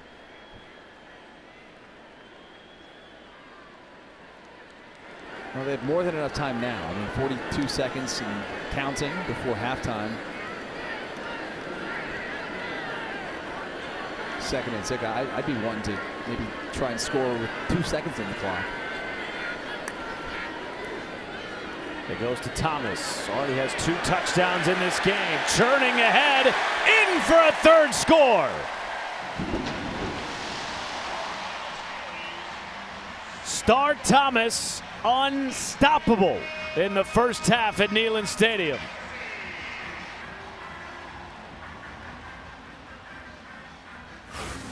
This is all just a push. This is like the tush push in Philadelphia, right?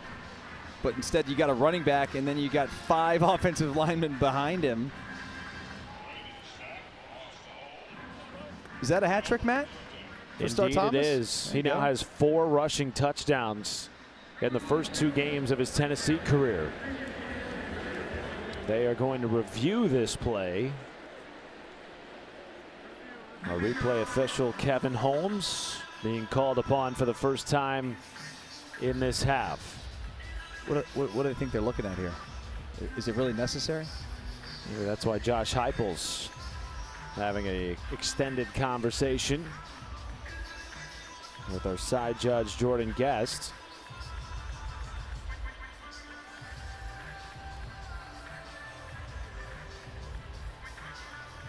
Forward progress? I mean, I didn't hear a whistle come in blowing that dead prior to him churning ahead for a touchdown. But boy, Star Thomas, what a story he has been throughout his collegiate career. I wonder if they're trying to discern whether or not the ball crossed the plane before his knee touched the ground. Yeah, but I don't know that we have a look that's going to be able to tell you right down the line. There's a scrum. You had the one official right down the pylon, right down the line, came in with touchdown. And nobody had a better view than him. I think that's Josh Heupel's argument before I went to review.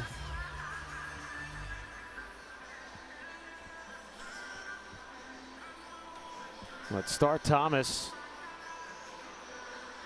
out of Homer, Louisiana. Dustin, a town of 2,600 people. He had 0 FBS scholarship offers. Went to junior college for 2 seasons, spent 2 seasons at New Mexico State, and thought last year at Duke would be his final season. But like Joey Aguilar, got the extra year with the lawsuit going favorably for Diego Pavia and all former JUCO players. And now he's playing at the highest level in the SEC as one of the primary backs for a top 20 football team. What do you think, Matt? You see anything right there? The throw the review, the ruling on the field is upheld. It's a touchdown.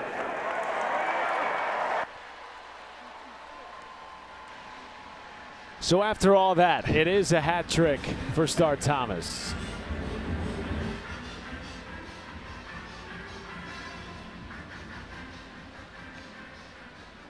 Has become an inspiration for the people back home in Homer, Louisiana.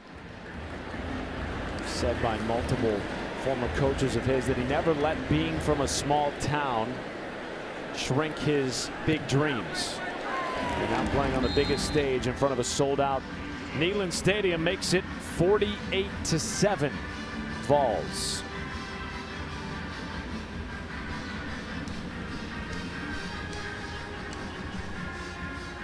Well, if the first half is the last we're going to see of Joey Aguilar, Dustin Fox picked up right where he left off last week. I was just going to say, I don't know that we need to see much more from Joey Aguilar to start this season before he really gets his big test next week against the Georgia Bulldogs, because he's been phenomenal tonight. This afternoon, I should say. He's been phenomenal a week ago against Syracuse. And I don't know that you need to show the Bulldogs much more. That's a good point. You know, you mentioned it. Georgia played Marshall week 1. They're playing Austin Peay week 2.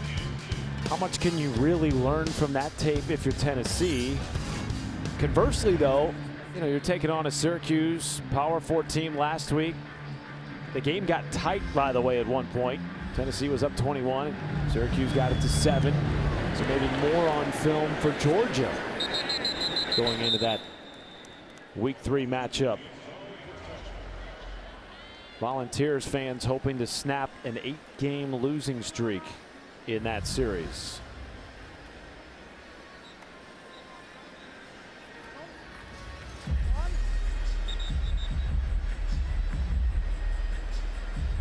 Cade McNamara back onto the field for ETSU with 22 seconds.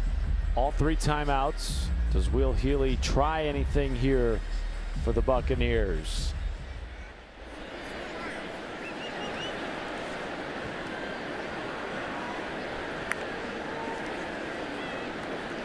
Doesn't appear so. Jason Albritton, the former walk-on at Ole Miss, might have just taken us to halftime.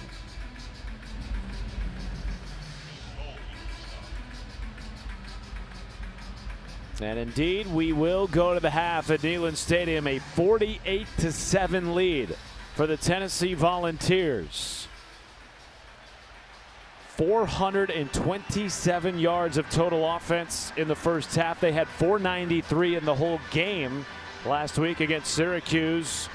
Joey Aguilar, 2 passing touchdowns, 3 rushing TDs, by Star Thomas. A dominant first half of the Tennessee offense. Their special teams electrifying with Boo Carter. And now Stephanie is standing by with Josh Heupel.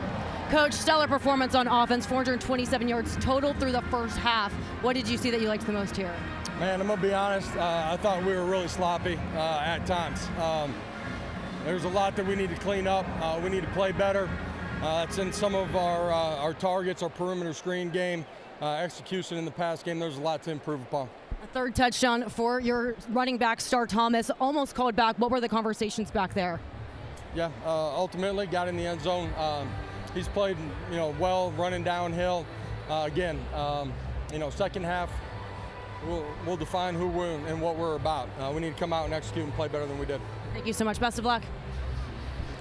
Thank you, Stephanie, and thank you to Josh Heupel for the time. Tennessee up 48-7. We'll step aside for halftime at Neyland.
Welcome into the SEC Halftime Report.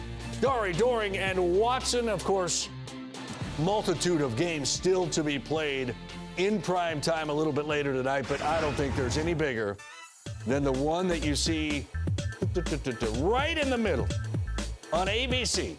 Two Blue Bloods meeting for the second time ever. First time they've ever met in Norman. It's Michigan, it's Oklahoma, it's massive. Say hello to the bad guys. There's a war outside and you better stay in. Wide open, touchdown, and Underwood has his first of many. There ain't no hiding. You're gonna have to fight your own fight. You're a Wolverine, Justice Hayes.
16. The Tennessee Volunteers in front of a sold-out Neyland Stadium. Hi again, everybody. Matt Schumacher, the Ohio State captain. Dustin Fox with you.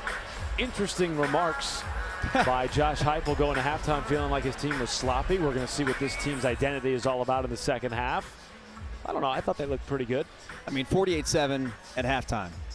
How can you be upset with that performance? I think he's just looking ahead to what we talked about. Yeah. Georgia is on deck next week.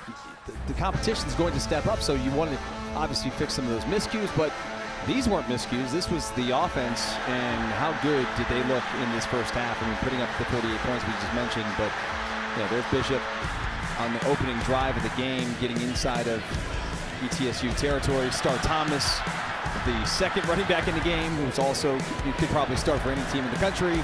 Then punt returns. How about Boo Carter? This guy's dynamic, had multiple returns. This was the best. Down to about the 5-yard line, and I love the end. It was Superman. There you go. Aguilar, this was not a Hail Mary, but it kind of looked like one. Mike Matthews goes up, highest point. Great concentration by him, and you take a look at this halftime stats, a little bit one-sided. 427 yards of offense in the first half is nearly what they produced in the entire game last week against Syracuse, which, by the way, was an offensive show. We'll see what Josh Heupel's team looks like in the second half. Will we see a backup quarterback or more Joey Aguilar? Second half coming your way next.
You're watching the SEC on ESPN.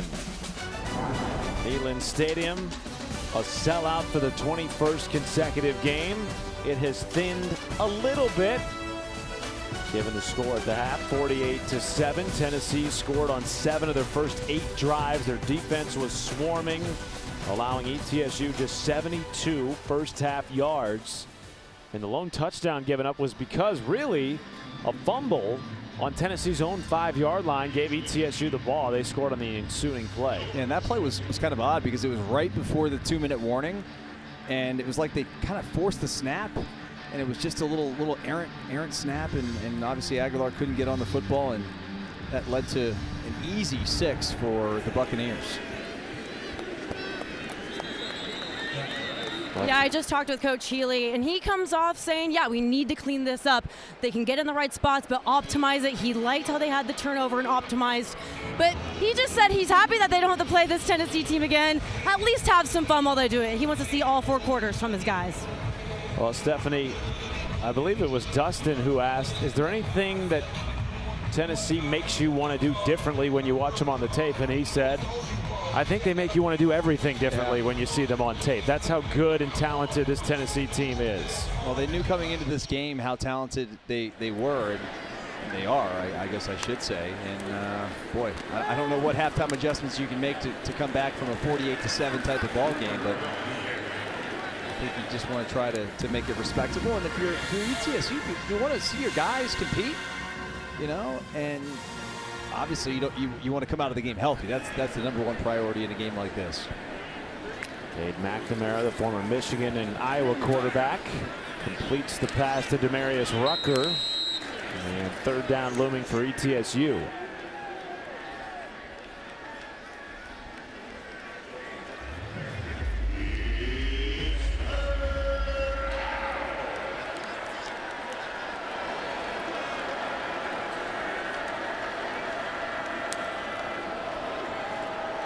Pressure picked up. McNamara takes a shot as Ephraim Floyd complete at midfield.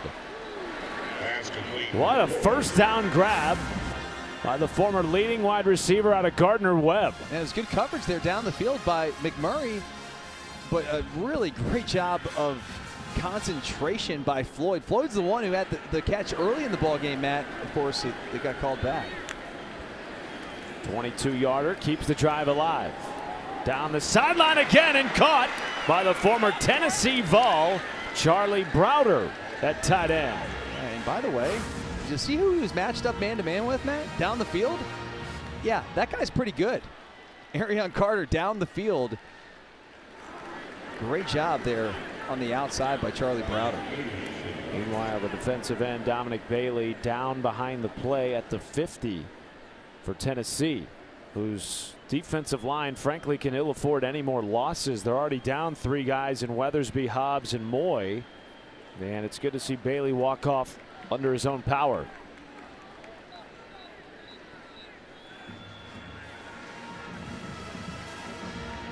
It is a bit of a banged up defense, particularly up front and on the back end. Of course, no Jermod McCoy, though they do expect to get him back. The preseason All-American tore his ACL in January, and no Ricky Gibson, who was injured against Syracuse.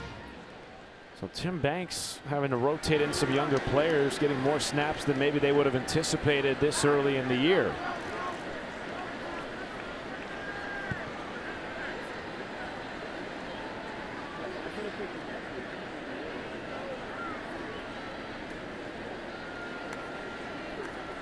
First and 10. McNamara getting out of trouble and dumps it away as he was tracked down on a hard hit by Boo Carter. Coming down from the star position. Boy, he can close quickly. Well, we saw his speed and athleticism on the punt returns, but now you see him here on just defense. Just tracking down Cade McNamara there.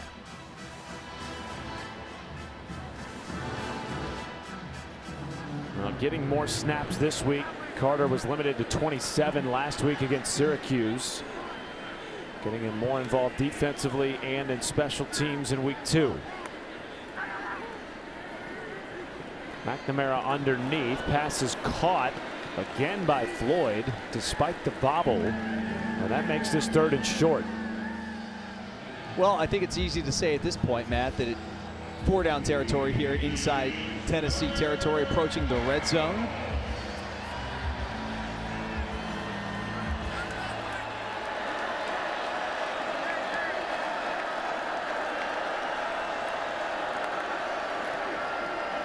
Handoff goes to Rucker, and he is taken down by Arion Carter.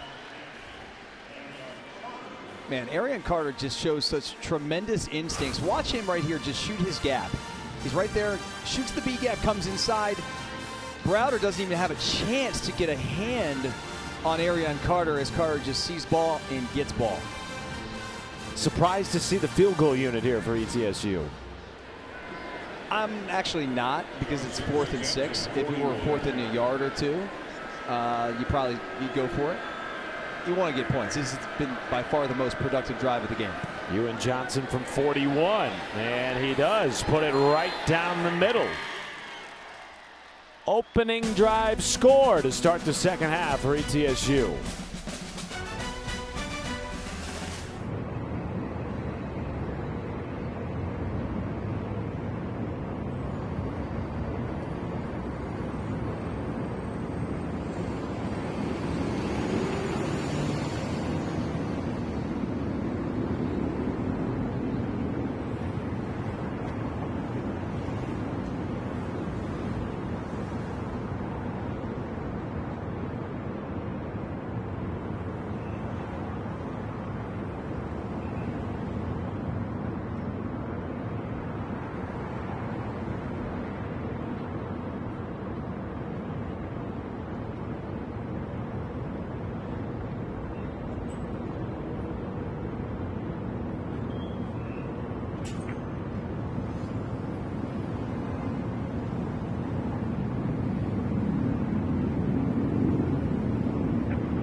Well, East Tennessee comes out and scores on their opening drive.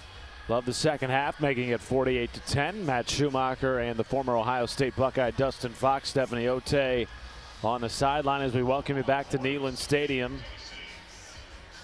which was rocking early for the home opener and will be rocking again next week as they welcome in the Georgia Bulldogs in a monumental early season SEC showdown. Fair catch by DeJuan Morris. And we will not see Joey Aguilar on this Tennessee drive. It will be the redshirt freshman Jake Merklinger, who lost a tightly contested battle with Joey Aguilar. Dustin, I think a lot of people around outside of the program didn't really think it was that competitive of a battle, but inside the program, nothing was given to Joey Aguilar. Yeah, it sort of surprised me when we dove into the program the last several weeks here to learn that it really was a legitimate competition, and that Jake is somebody they believe in and think he has a chance to be the future star quarterback here at Tennessee. Talented kid, highly competitive, big arm, athletic. Really everything you look for in a quarterback. His first pass attempt on a play action is almost intercepted. In and out of the hands of Kensley Johnson.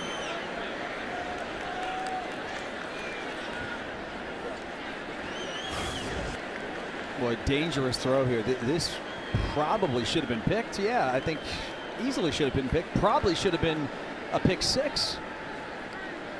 It's almost like he mistimed his jump, Matt. Johnson won a NAIA national championship 2 years ago. Brings up 3rd and 5. Merklinger under pressure, using that athleticism, and has enough for a first down. First down ball. Well, you talked about his talent, Dustin. Better athlete than many give him credit for. Well, yeah, that is what we learned from, Joey Halzle yesterday. We talked with him. He gave us a great story, which we'll tell here momentarily. But, a very good high school basketball player for his size. And probably not quite the type of high school basketball player you'd think, right, Matt? Well, physical. Joey Halzle and Josh Heupel went to see him play high school basketball in his hometown of Savannah, and they told us how impressed they were by him. We thought, all right, what do you have, 25 points? No, it was the rebounds, the box outs, the steals, and the 50-50 hustle plays that impressed the Tennessee coaching staff. Merklinger dancing out of pressure, up the middle, has a seam, and a first down run out near midfield. Well, right there you see the athleticism of Merklinger, because this should have been a sack and a big-time loss for Tennessee. Nonetheless, he is able to escape up in the pocket as the Buccaneer is down. It's Mike Jenkins, the free safety.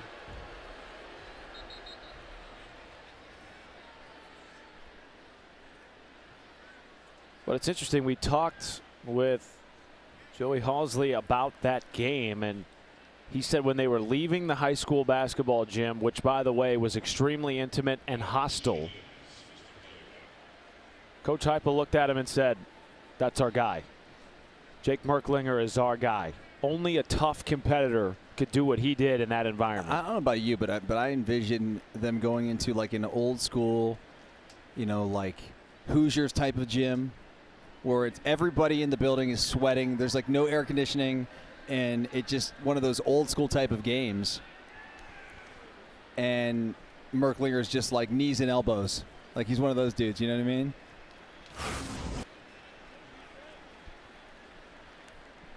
But boy, on that last play, he showed tremendous athleticism.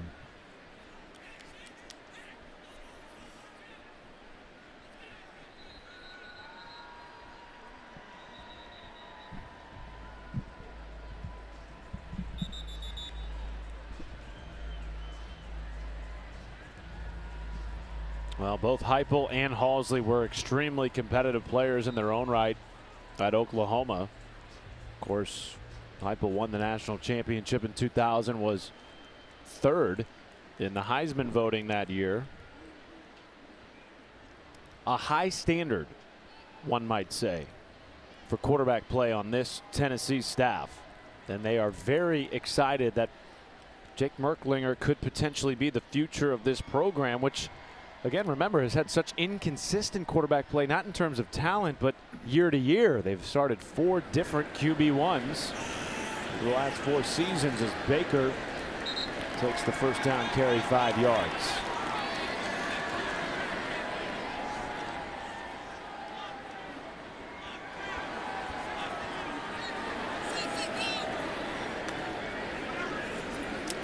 Merklinger rolling and dealt with some pressure by Nick Hunter, who they believe could be a all-conference type of linebacker in the Southern Conference this year at ETSU.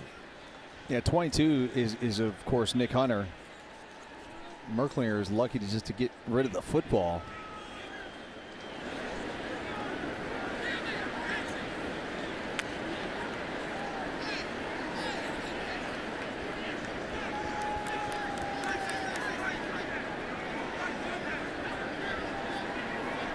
Third and 4.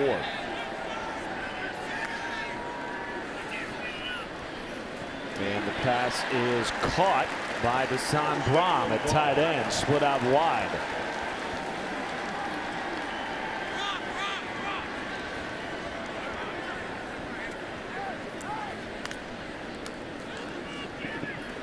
Merklinger looking end zone, has Brazel, diving catch, Touchdown, Tennessee!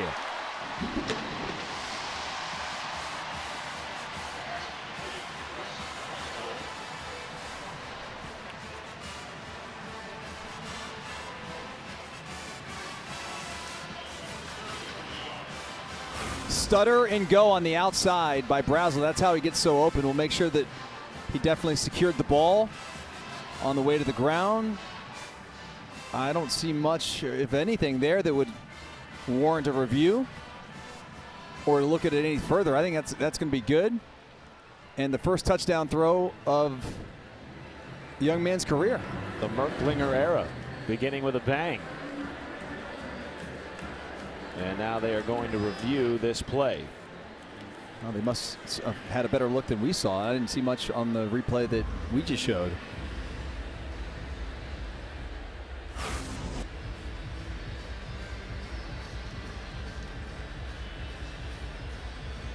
What do you think?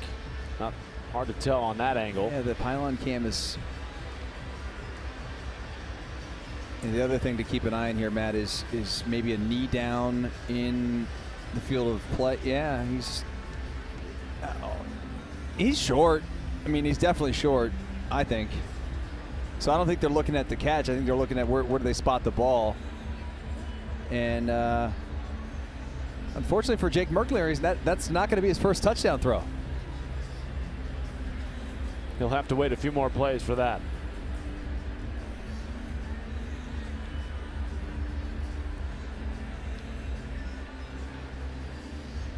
How about the receiving play today of Mike Matthews and Chris Brazel, both over 100 yards in the game.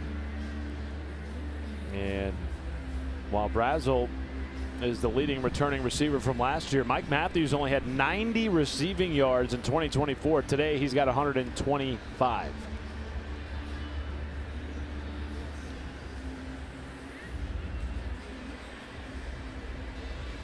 They are continuing to review this. Our replay official Kevin Holmes.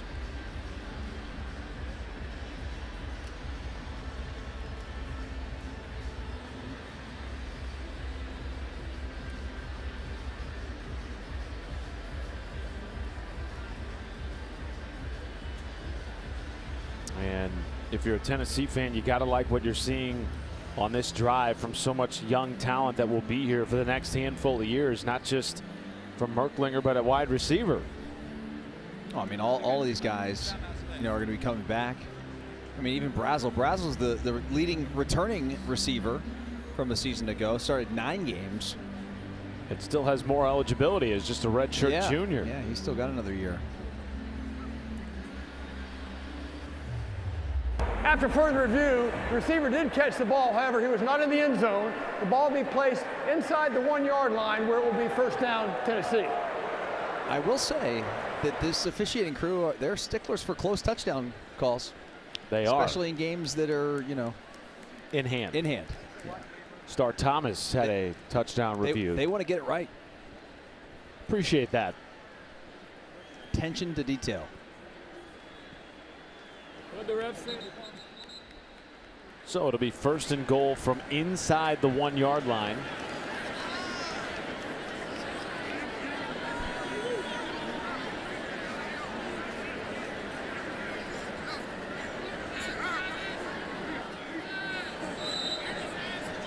Merklinger will have Baker behind him in the backfield.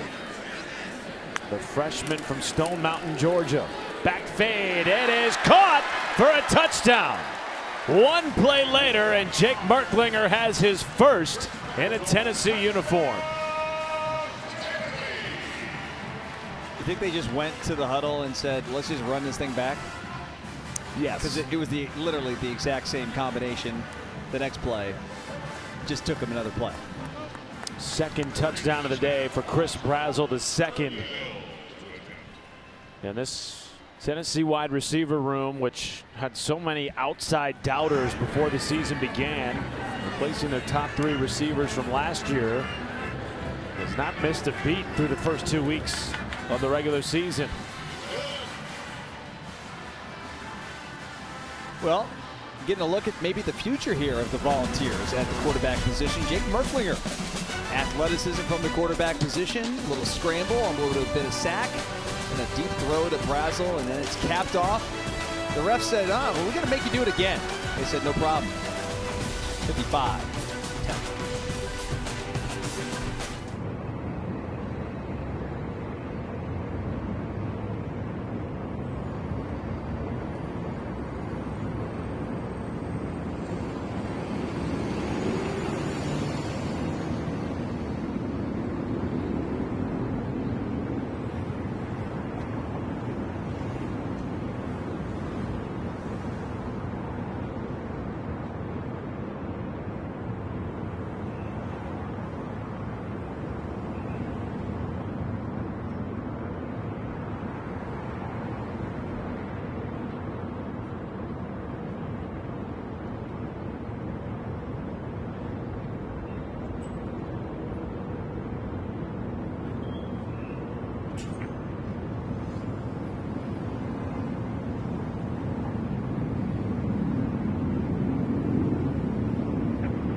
Jake Merklinger leads a touchdown drive straight down the field, and that cheerleading crew's been busy this afternoon. Tennessee put up 48 points in the first half, third most in a first half in a game since 1939, and even with the backup quarterback, running back, backup skills players on the field, they march right down the field and score another touchdown, making it 55-10.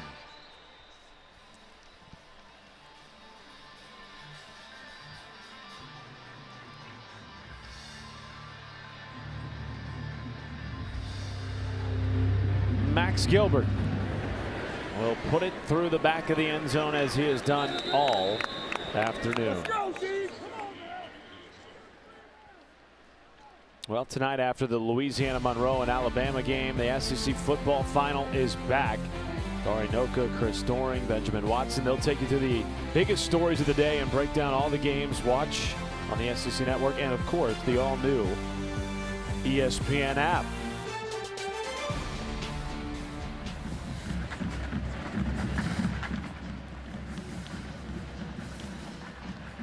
Good games around the SEC today. Ole Miss was down 10-0 on Kentucky. They've since taken the lead over on ABC right now.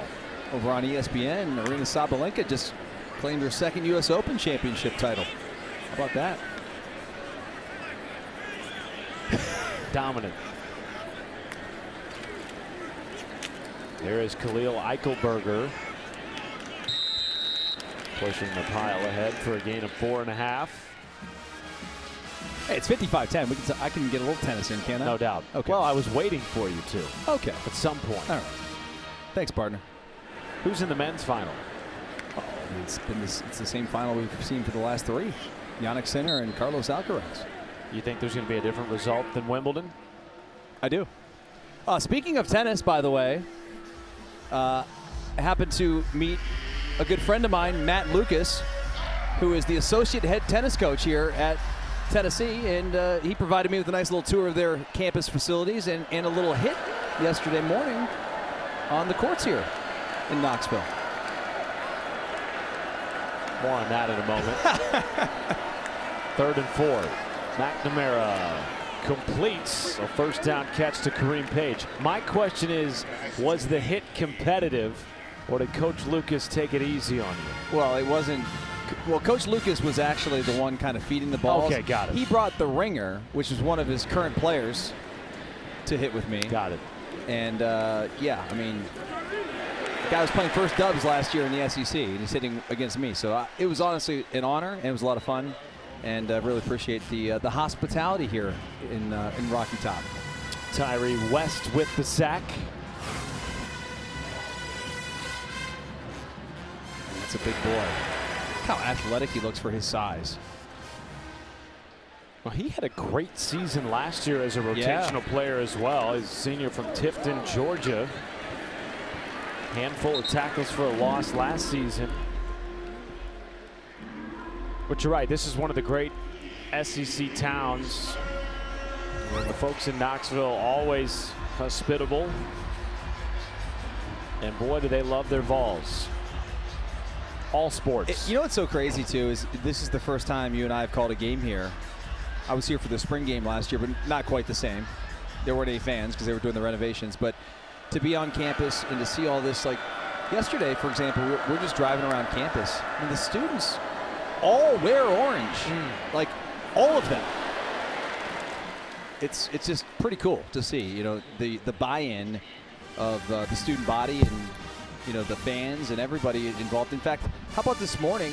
You know, we arrived at the stadium. It's nearly pouring down rain right before the ball walk, and there's thousands of people lined up, fans, to witness the ball walk, and obviously one of the great traditions of college football. And I don't know, I just been very impressed with everything here in Knoxville, and that's coming from a Buckeye. I'm giving you my opinion is this is as good as it gets in college football. This is great. Tennessee dominating up 55-10. We'll be right back after this.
Score is 55-10, a big reason why the transfer quarterback Joey Aguilar, who made his first Vol Walk earlier this afternoon and took that right into a couple touchdown drives. 2 tutties for Aguilar, 23 for 31 passing, nearly 300 yards. And he completed just about 75% of his passes. Oh, by the way, Dustin, all in the first half. Yeah, not many errors, at least from our vantage point today. When you take a look at those numbers and what we saw out of him, I mean, pretty darn impressive 2 weeks into his tenure here at Tennessee. Going to be 2-0 and looking to obviously be 3-0 after next week. It's going to be a challenge. That's a really fun, challenging matchup as the Georgia Bulldogs will be coming to town. I believe they're still in a weather delay in Athens with Austin Peay 14-3. And you better believe everybody in this building and down there in Athens are thinking about that delay. And like Tennessee fans are probably like, oh, keep delaying it. Make him play longer. You know what I mean? Keep him on the field as long as possible because every edge could be, you know, anything could be an advantage is my point next week. At least these coaches feel that way. First down carry, perhaps. Pyle continuing to churn ahead based on the spot. Looks like it'll be enough to move the chains for Tennessee. Certainly you would think in that game the advantage goes to Tennessee at the quarterback position. Yes, Gunnar Stockton looks like a very talented young man, but he has never taken meaningful snaps in a game like what we're going to have next weekend. 102,000 will be on hand here at Neyland.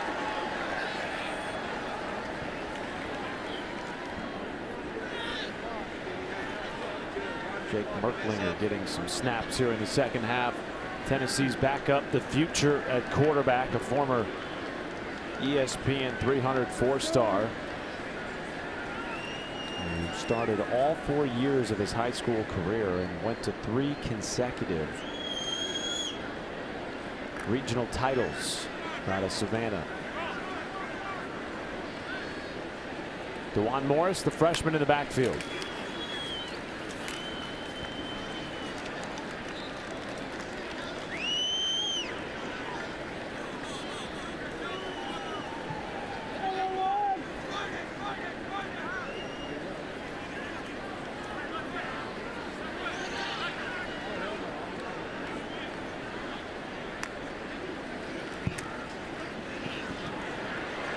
Deep pass from Merklinger is caught at the 15-yard line. That is Joakim Dotson on a 27-yard grab. And Dotson just wide open, top of your screen.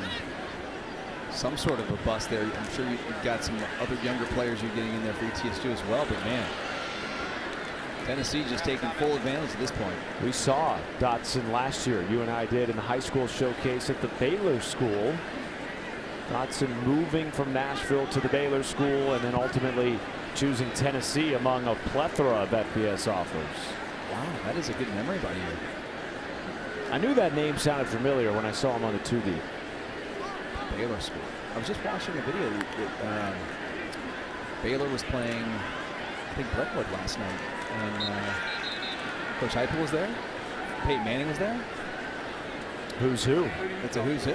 Absolutely. Well, we were at Baylor last year, as you mentioned. It is a gorgeous campus in Chattanooga, Tennessee. You and I couldn't afford to go there.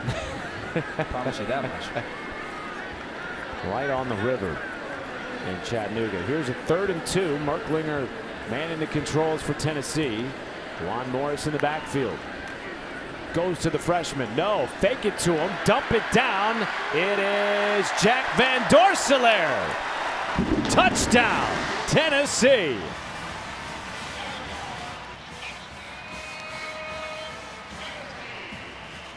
And the first touchdown in the young career of the freshman, Jack Van Dorselaer.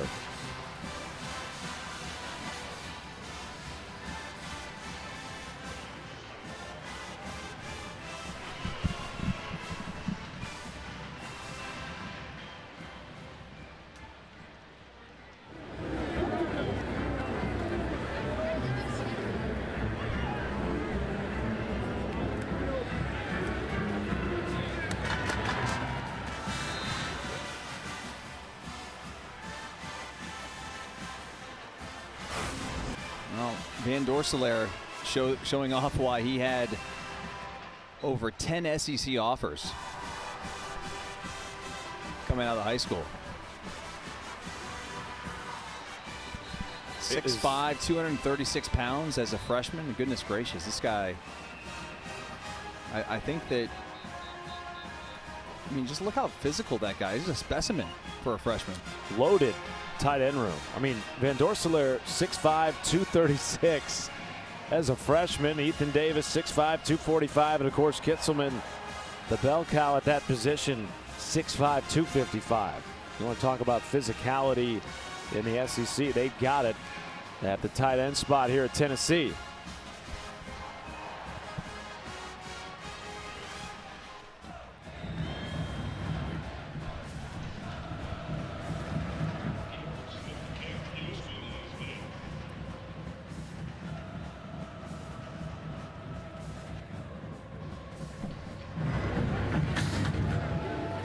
Well, Van Dorselaer, one of a number of freshmen that we've seen score in this game for Tennessee. And for more on the youth of the Vols, here's Stephanie. That's been something that Coach Heupel has been preaching this season. The young guys don't have time to be young. They have a very young roster. You guys have talked about it earlier in the broadcast. And when I asked him about it, about getting the pressure early on, he flat out said they just don't have the time. They're rising to the occasion. And the veterans are leading the way. As you could see, he was the first one greeted by everyone. There was a lot of extra love, really helping to bring the young guys up in this one. Well, Stephanie, we talked about it at the top of the show. It's the youngest roster of the Josh Heupel era. 53 freshmen, just 13 seniors. And certainly offensively, that youth very evident in the wide receiver room, and yet the talent is just oozing from the guys on the outside. Flag is down on this big run by Demarius Rucker, and we'll see if it's coming back for ETSU.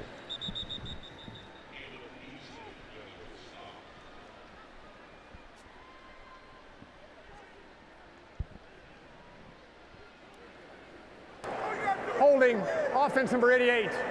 10-yard penalty from the spot of the foul. Repeat, first down. Now Jack Van Dorselaer, a lot of love on the sideline for his first touchdown in a Vol uniform. We saw Jake Merklinger throw his first touchdown in a Vol uniform on the prior drive. And it's interesting, Coach Heupel told us they were very intentional about not going after portal wide receivers this year, Dustin, though on the outside looking in, many felt like they had a need at that position. He credits their recruiting of true freshmen out of high school for the ability to do that. Yeah, that's a good point. Yeah, I thought initially I was surprised that all these receivers were here and that they didn't go out. You know, most schools lose, you know, goodness gracious, they were depleted basically at the wide receiver spot. Any other school across the country, for the most part, would probably go out, be in the portal, trying to find a couple veterans, a couple guys that, you know, coming back for a 5th or 6th year. And that was not the case here at Tennessee. I'm sure it helped, you know, once you knew you had, you know, Joey Aguilar in the mix, even though he came into a competition. But knowing you had the veteran at quarterback, that allows you to bring the younger players along, I think. Demarius Rucker, the transfer from Coastal Carolina, down for ETSU at the running back position. Hope he's all right, being tended to by the ETSU training staff. No, but you're right. You know, it's such a fascinating balance in today's era of college football where you see so many teams winning right away with veteran talent that they take from the portal versus you spend all this time recruiting out of high school. Don't you want to give them a chance to develop, to rise to the occasion as a sophomore or a redshirt freshman, like we're seeing here at the wide receiver position in particular at Tennessee? Well, and to the other, you know, point that Coach made yesterday, he said that he kept saying that the standard is the standard. You may hear that from time to time in college football or college athletics or just sports in general, because coaches want to create their culture and build something themselves. And like when you have those guys, especially at the wide receiver position, the most important position outside of quarterback probably in an offense quite like this, where it's up-tempo and you need those guys to be playmakers. You want them to feel comfortable. You want them to be able to understand what you're trying to do, know the offense inside and out, the checks that are going to be made from run to pass, and certain passes will change to a hot route or this, that, and the other. Those things take time to develop, and it's not like you're not just bringing a guy in here for 1 year and saying, hey, this standard we're talking about, like, yeah, forget everything you did for the last 5 years at whatever school you came from. So this is I think something that they're looking to build on at that group. Is you can see Rucker coming off the field. Hope he is all right as ETSU begins conference play next week in what will be a very competitive SoCon League. Meanwhile, Jason Albritton comes in at running back for Rucker. And the Ole Miss transfer gets the ball on a second down carry, bringing up 3rd and long.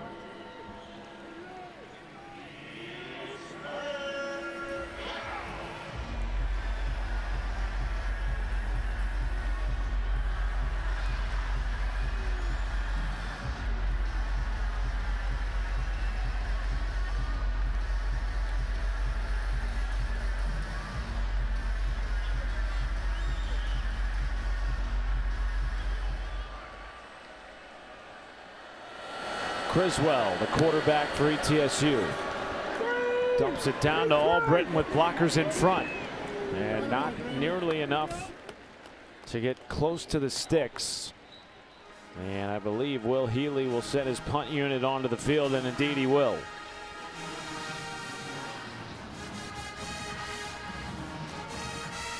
Now Will Healy will try to quickly turn the page on today's game. They knew they had a very steep uphill battle coming here to Tennessee, a team that he feels is worthy of a top 10 ranking. Loaded with talent again this year. And on the opening drive, they had their chances. A 40-yard completion on 3rd and 12 put them near the red zone, but it was called back due to a penalty, and that, in a nutshell, has been ETSU's day on offense.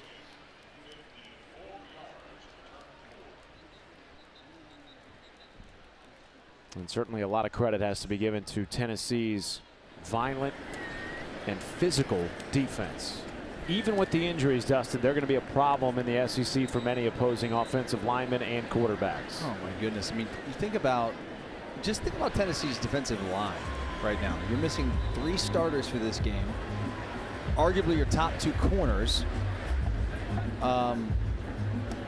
There's another safety, maybe another linebacker or 2 that's going to come back. Like, the depth on that defense is insane. Insane. 2 sacks, 5 tackles for a loss today, despite all of those injuries. There's Justin Baker, true freshman, on the carry, and that will likely take us to the end of the 3rd quarter. What do you mean? There's still enough time for 2 plays. With this offense, you're right. That's my point. They're all lined up and ready to go. Well, that's what they're used to. I mean, this is like taking them out of their element. Huddling. We never see that. No, it's probably something that makes them feel like uncomfortable. Like, why is this so slow? Well, most of the day their offenses looked very comfortable. 574 yards through 3 quarters. They've scored on 10 of 12 possessions, and the sold-out folks in Rocky Top have loved every minute of it. On to the 4th we go from Neyland Stadium. Right back after this on The Plus.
You're watching the SEC on ESPN. Fourth quarter starting in Neyland Stadium. It was a sellout for the 21st consecutive game earlier on today, and the true diehards remain in the stadium as Tennessee has dominated, leading at 62-7.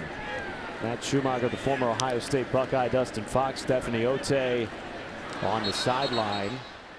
And if you are just joining us, Joey Aguilar put on a show in the first half. He was 23 of 31 with nearly 300 yards passing and 2 touchdowns. Demarius Rucker injured for ETSU going into the fourth quarter, being carted off. We hope for his sake and ETSU's sake that he will be okay as they get into conference play. And now Jake Merklinger running the offense for Tennessee on third down. Zips it underneath, and it is enough to move the chains. Caught by Radarius Jackson. Here's Stephanie. That's right. He was actually carried entirely off into the tent. All the guys went over to check in on him, which is very telling for a team with 54 new players all checking in on him. It looks like it's going to be his left foot.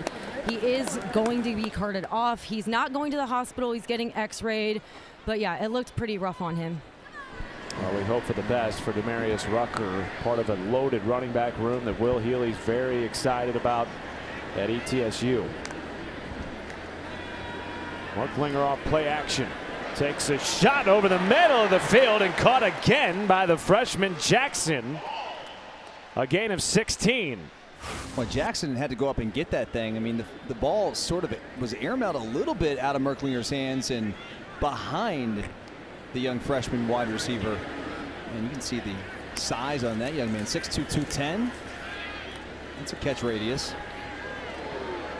Well, he's a guy that did it all in high school. 3A Mr. Football, threw 7 touchdowns, had 140 tackles and 14 picks, plus playing wide receiver. I mean, how difficult is that to do, albeit at the high school level? I mean, how many snaps did he play a game? I mean, all of them. All the snaps, yeah. Goodness gracious. Did you play both ways in high school? I did, but I didn't play every snap. I mean, right. I would start the game on defense and offense, and then probably by like mid-second quarter, I didn't go back out on defense because I was carrying the ball like 25, 30 times a game on offense. But, man, these kids, they just wear them out these days. I think a lot of us, and especially in the football world, gained an appreciation for what is possible watching the eventual Heisman winner do it all season both ways, Dustin, right. Last year for Colorado. Well, listen, I mean, some guys are just special. They're just built differently, and Travis Hunter was that dude, you know, for Colorado last year, and certainly worthy of the Heisman Trophy. And I'll be curious to see come tomorrow, you know, how he, you know, handles the NFL and how the NFL handles him, frankly. Merklinger taking a shot to the end zone. It is overthrown, looking for the freshman Travis Smith. And Tennessee with that last run by Justin Baker, over 200 yards rushing in this game. 32nd time since 2021. Heupel continues to put together 2,500-yard rushing season after season here at Tennessee.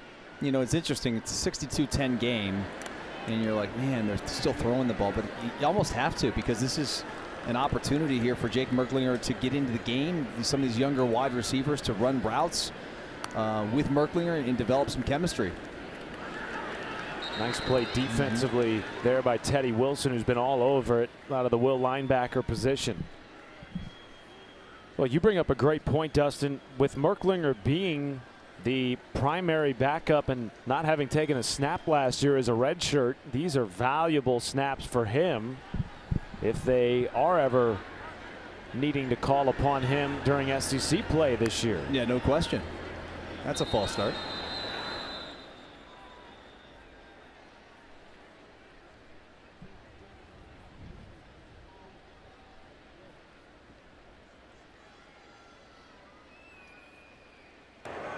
False start on the offense, number 55. 5-yard penalty. It remains third down.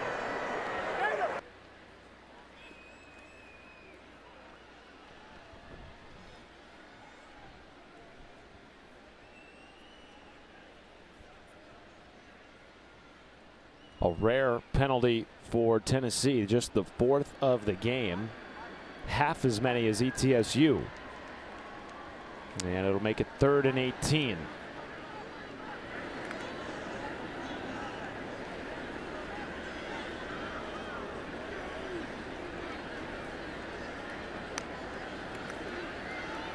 They go to Baker, and he is taken down at the 35-yard line by Quay Birdsong. And now we'll see if Max Gilbert comes out to attempt a field goal, and in fact he will.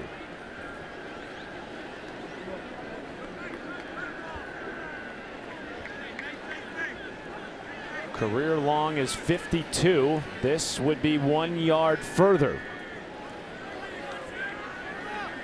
You know, this is one of those situations where you're like, all right, it's a game situation. How many times do you have a chance in Neyland to kick a real live 52-yard kick? I'll tell you what, 3 points are going to be valuable next week. No doubt. Georgia coming to town in a monster SEC showdown early from 53. And Gilbert bangs it in off the crossbar. Oh, you're right, partner. He did bang it in. A new career high for the redshirt sophomore. Yeah, Matt, he just hit that left upright and got a lucky bounce. You'll take it. Everything going the way of the Volunteers today.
Max Gilbert hits a career-long 53-yarder, making it 65-10. 10:43 to go in the fourth quarter here from Neyland Stadium.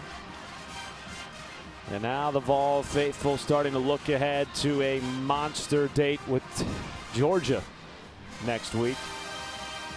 First time in 30 years they'll play this early in the season, a Week 3 matchup with certainly CFP implications on the line. And already SEC teams testing themselves. Dustin, we saw it last week, LSU playing Clemson. We saw South Carolina beat Virginia Tech, and around the country today, Missouri down 3 in the fourth against Kansas. Ole Miss, Kentucky right now in the third quarter on ABC. That's a good one. A lot of interesting matchups here. I'm really intrigued by tonight's matchup.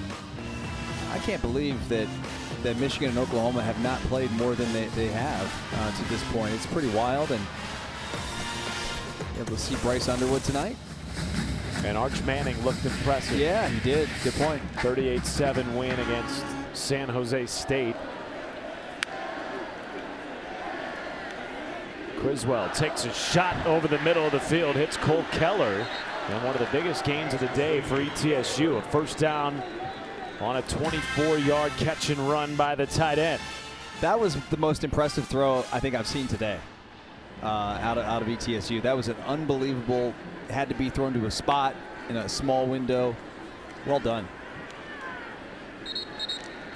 Speaking of Arch Manning in Texas, you being an Ohio State guy, keeping an eye on that game last week, what did you take away from that if you're a Texas fan and an Arch Manning fan? I don't know. I mean, you probably could have said the same thing had Ohio State lost the game about Julian Sain for the Buckeyes. I mean, they're both young quarterbacks that were playing a very challenging defense in the first game that they basically played. Arch played one game last year, and it was against Louisiana Monroe.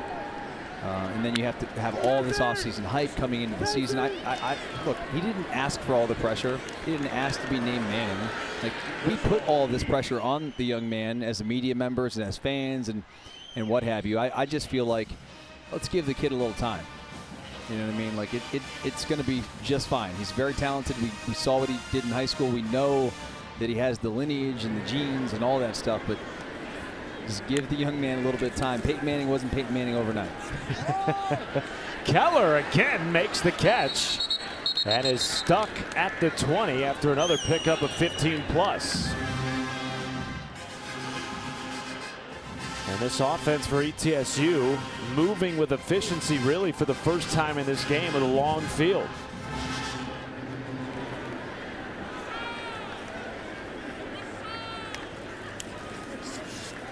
Criswell to the air and overshoots his intended target, Xavier Guyertitz. Brings up 2nd and 10.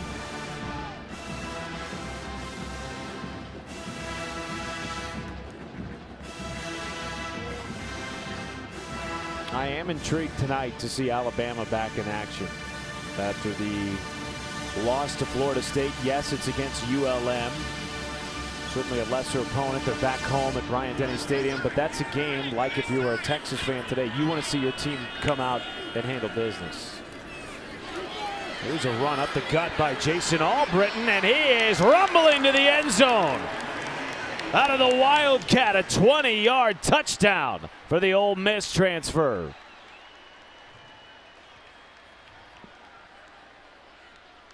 Boy, Albritton looks like a throwback type of running back, man. Out there, he's got the wrist taped up, no gloves. Wildcat just rumbling, like you said, bumbling into the end zone, carrying tacklers. That's a large young man for his stature. It's like a bowling ball. 5'9", 220. Was an exceptional high school running back. Didn't have the offers coming out of high school. Went to South Florida as a walk-on. Transferred to Ole Miss as a walk-on. And now on scholarship for the first time in his career and scores a touchdown in Neyland Stadium.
throws it on Rocky Top.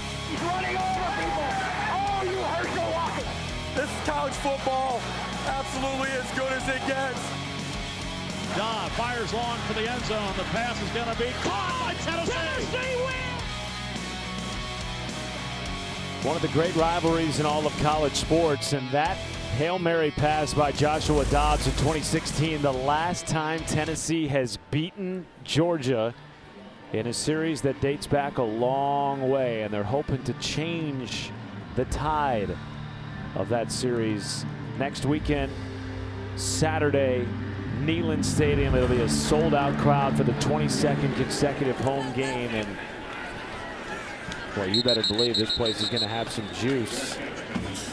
And when you look at the next 7 games for Tennessee, you know, this matchup with number 4 Georgia usually doesn't come until October, November. It's coming as early as it's come in the last 30 years. And in October, they'll have Alabama on the road. They'll have Kentucky on the road, who's in a dogfight with Ole Miss. And they'll welcome Oklahoma on November 1st, who's got a big-time matchup tonight on ABC. Fowler, Herbie, and the gang will be there, 7:45 Eastern. And Peter. And Peter will be there. Spotting, I'm sure. Meanwhile, George McIntyre, the true freshman from Franklin, Tennessee, will take his first snap as the volunteer quarterback. 8:46 to go in the game, and a 65-17 lead for the Vols. And his first pass, good for a completion and perhaps a first down. After the effort by Tommy Winton III. Interesting to see they stay with the tempo here with the young quarterback. Want to give him a chance to feel what some live game action is like in their system. They do. Well, McIntyre played at an elite high school in Nashville, Brentwood Academy. 4-star quarterback, highly recruited by the SEC and beyond, but chose to stay in state with the Vols.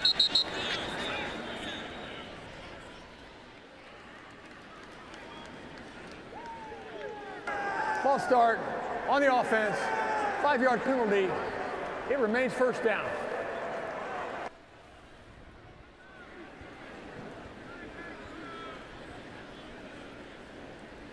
McIntyre had 36 offers and is now trying to lead a record-setting touchdown drive. 71 is the previous record set last year against Kent State. Handoff goes to his freshman teammate Dwan Morris. Obviously, Dustin, coming into this game, Tennessee heavily favored. We sort of knew what it was going to be. A bye game for ETSU. What do you take away from this, if anything, if you're a Tennessee fan? Well, I mean, when you play games like this, you're expected to come out and win 65-17. You know what I mean? Or whatever, you name the score. And that's exactly what Tennessee did. When you see these games in the schedule, you're just praying that you're not the Michigan versus App State, right? When those games happen, and it's rare, but it does happen where FCS teams knock off, you know, Power 4, or Group of 5 teams. You know, it does happen. Wasn't going to happen today. Not against this group. I don't think many FCS teams would be too competitive against this Tennessee football team. They're just too talented. 3rd and 9 for McIntyre. Avoids a sack using his legs. McIntyre delivers a strike to Tommy Winton III and moves the chains on a 12-yard completion. So, as we take a look at this throw, it's a nice throw on the outside, on the move, a little RPO. That's what they do in high school, and that's what they do in college now. All RPO. Well, certainly having a mobile quarterback has been important for Josh Heupel since he's taken over now in his 5th season. Seeing the creativity of Joey Aguilar through the first 2 weeks of the season, and now his understudy, George McIntyre. Morris patiently probing the defense and picks up 7 or 8.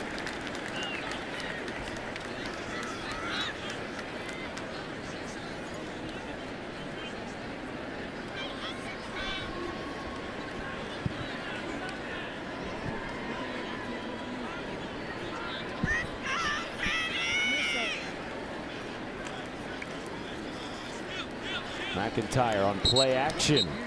That pass is caught by Trey Weary. A walk on for the Volunteers, getting some run here in the fourth quarter.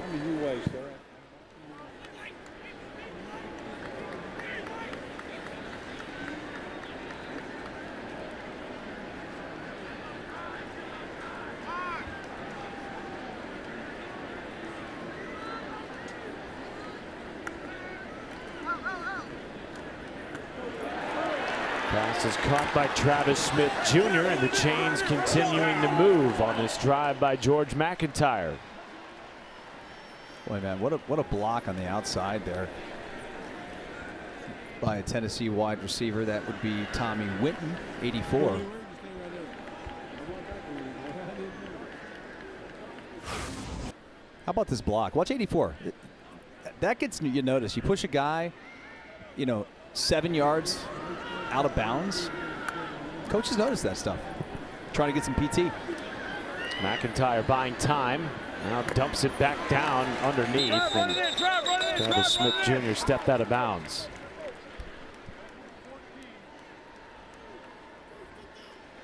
And the ball's now squarely in the red zone, where they are a perfect 14 for 14 this season. That's a stat they hope to continue next week against Georgia.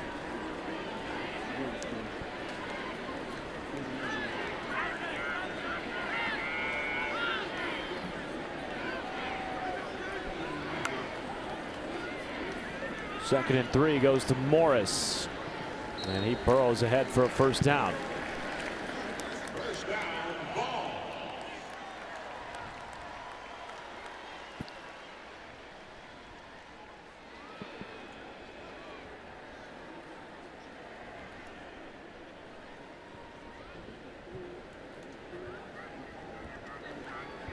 Rarely from this Tennessee team do you see them staring to the sideline, having a chance to just chill and take a breath. It is a high up-tempo offense. They were 15th in the country last year in pace.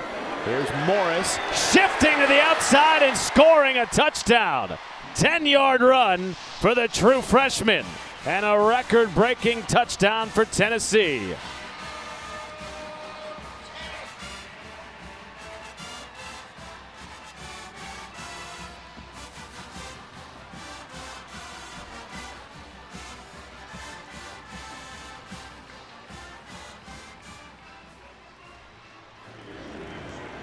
Max Gilbert, Josh Turbyville on for the PAT to make it 72-17. And this is now the highest scoring game in Tennessee football history, breaking last year's record of 71 against Kent State.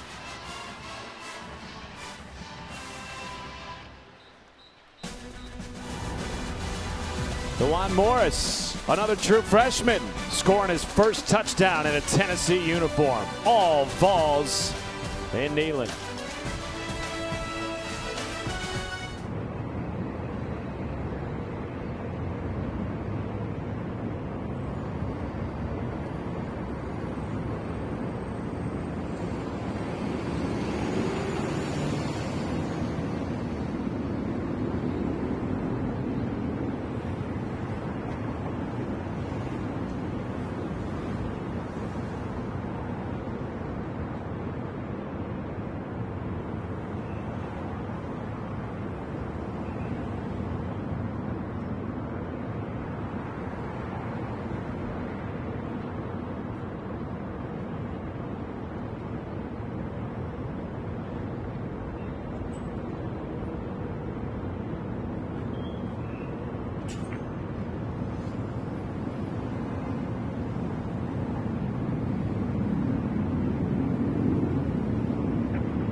72-17 after the run by the freshman DeJuan Morris. All Tennessee all day, and now they turn their sights to Georgia. Stephanie, they're hoping to break an 8-game losing streak.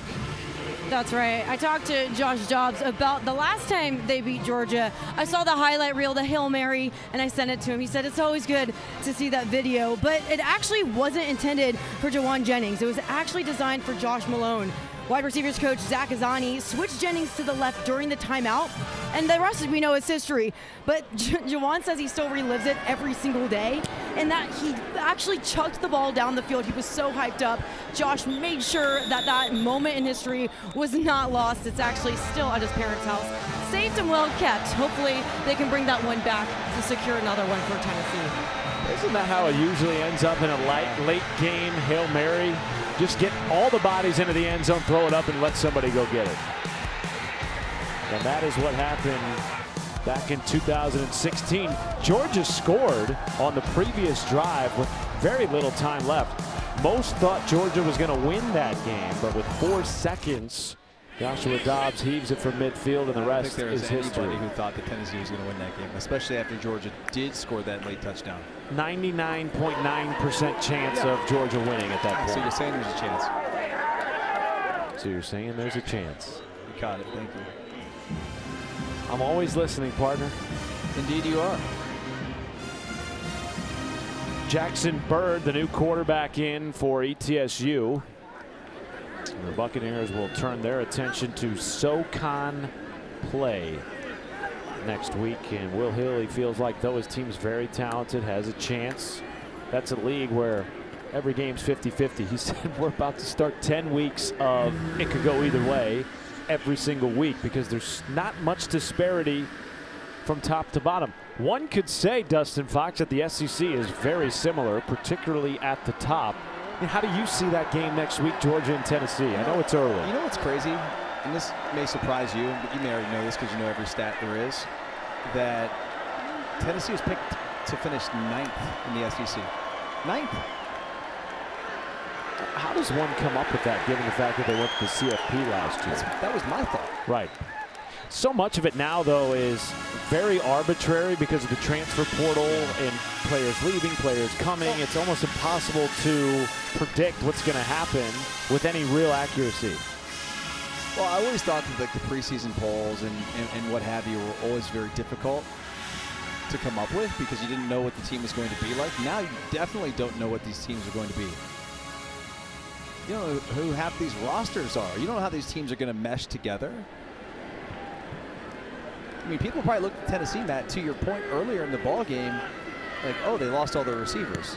Oh, they lost, 2 guys on the D-line to the draft. They lost XYZ, their quarterback transfer. Like, people probably thought that Tennessee was just going to be dog crap this year, and they certainly are far from that.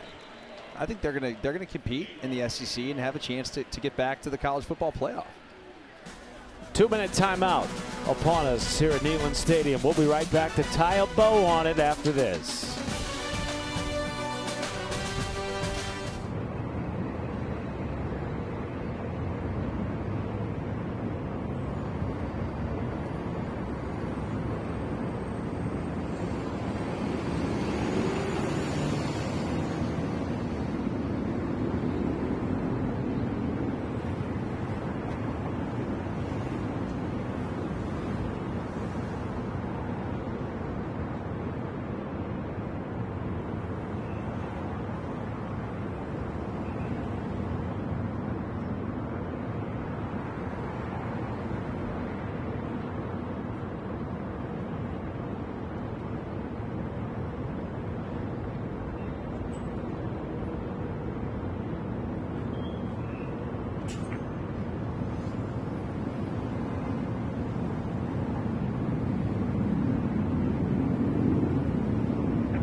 Well, when you got P4 teams playing not P4 teams, anything is possible.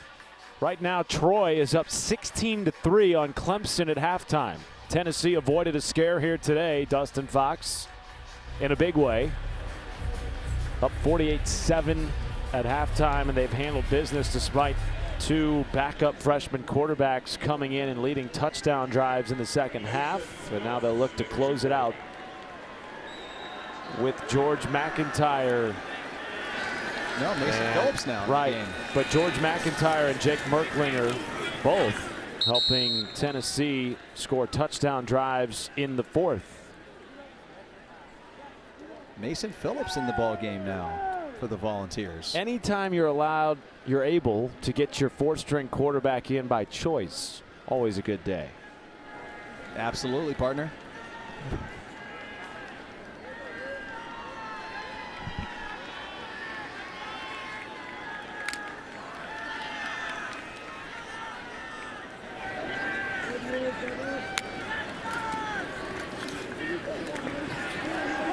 Here's a run by Phillips, and that will move the chains and get some Tennessee fans on their feet here with a minute and change left in the fourth.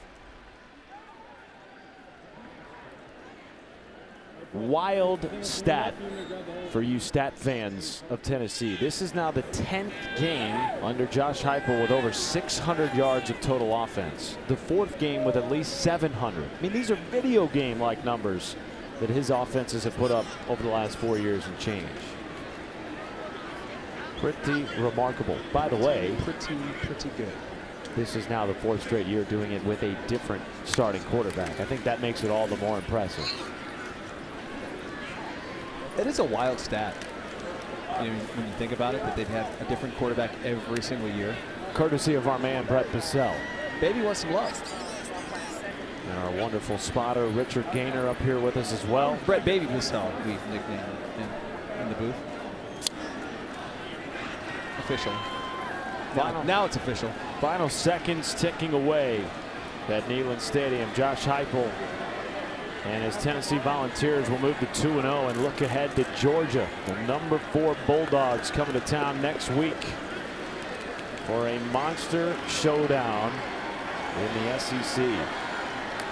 College football playoff implications certainly in that game.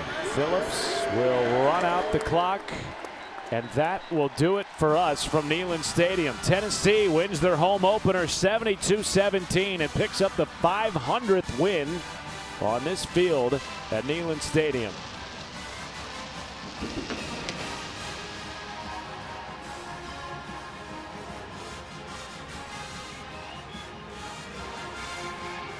I don't know if you saw it, but there was a very awkward interaction with the coaches at midfield. Nothing awkward about Joey Aguilar's first home start in a Tennessee uniform. 2 passing touchdowns, 23 completions. Nearly 75% of his passes were caught. That one was a home run to Mike Matthews. And they even got in the freshman behind him today. Listen, anytime you can get your younger players in a ball game like this, it's a great opportunity. But what we saw out of Joey Aguilar was just incredible. Speaking of Joey Aguilar, he's now standing by with Stephanie Otey. Joey, 72 points, a history made for you in your debut at Neyland Stadium with 25 of your family and friends over there from California. How does it feel? You know, I just want to give all glory to God for putting me in this position. And, you know, I'm super grateful. And first time playing in Neyland, you know, I was able to get my family out here. And, you know, it's a blessing. And I was super excited. You know, we got a good game, good win, a lot of stuff to clean up, but really exciting. 288 yards for you just in the first half. That's more than you got in week 1 against Syracuse. How do you keep the momentum going? You just keep stacking days, you know what I mean? After this game, you just got to go watch film and just critique yourself and get better, you know what I mean? So just day by day, you know, don't get like stuck in where I'm at. You know, I could get better, the team could get better, and everything that we do, you know, it's a good win, a lot of good stuff, but at the end of the day, you can always strive for perfection even though you're not going to get there.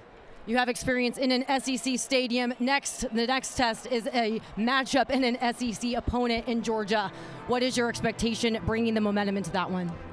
This team keeping the main focus. That's another team on our schedule. And we just got to go out there and have a great week of preparation and go play Tennessee football. Thank you so much. Best of luck and congrats. Thanks. Thank you, Joey, and thank you, Stephanie.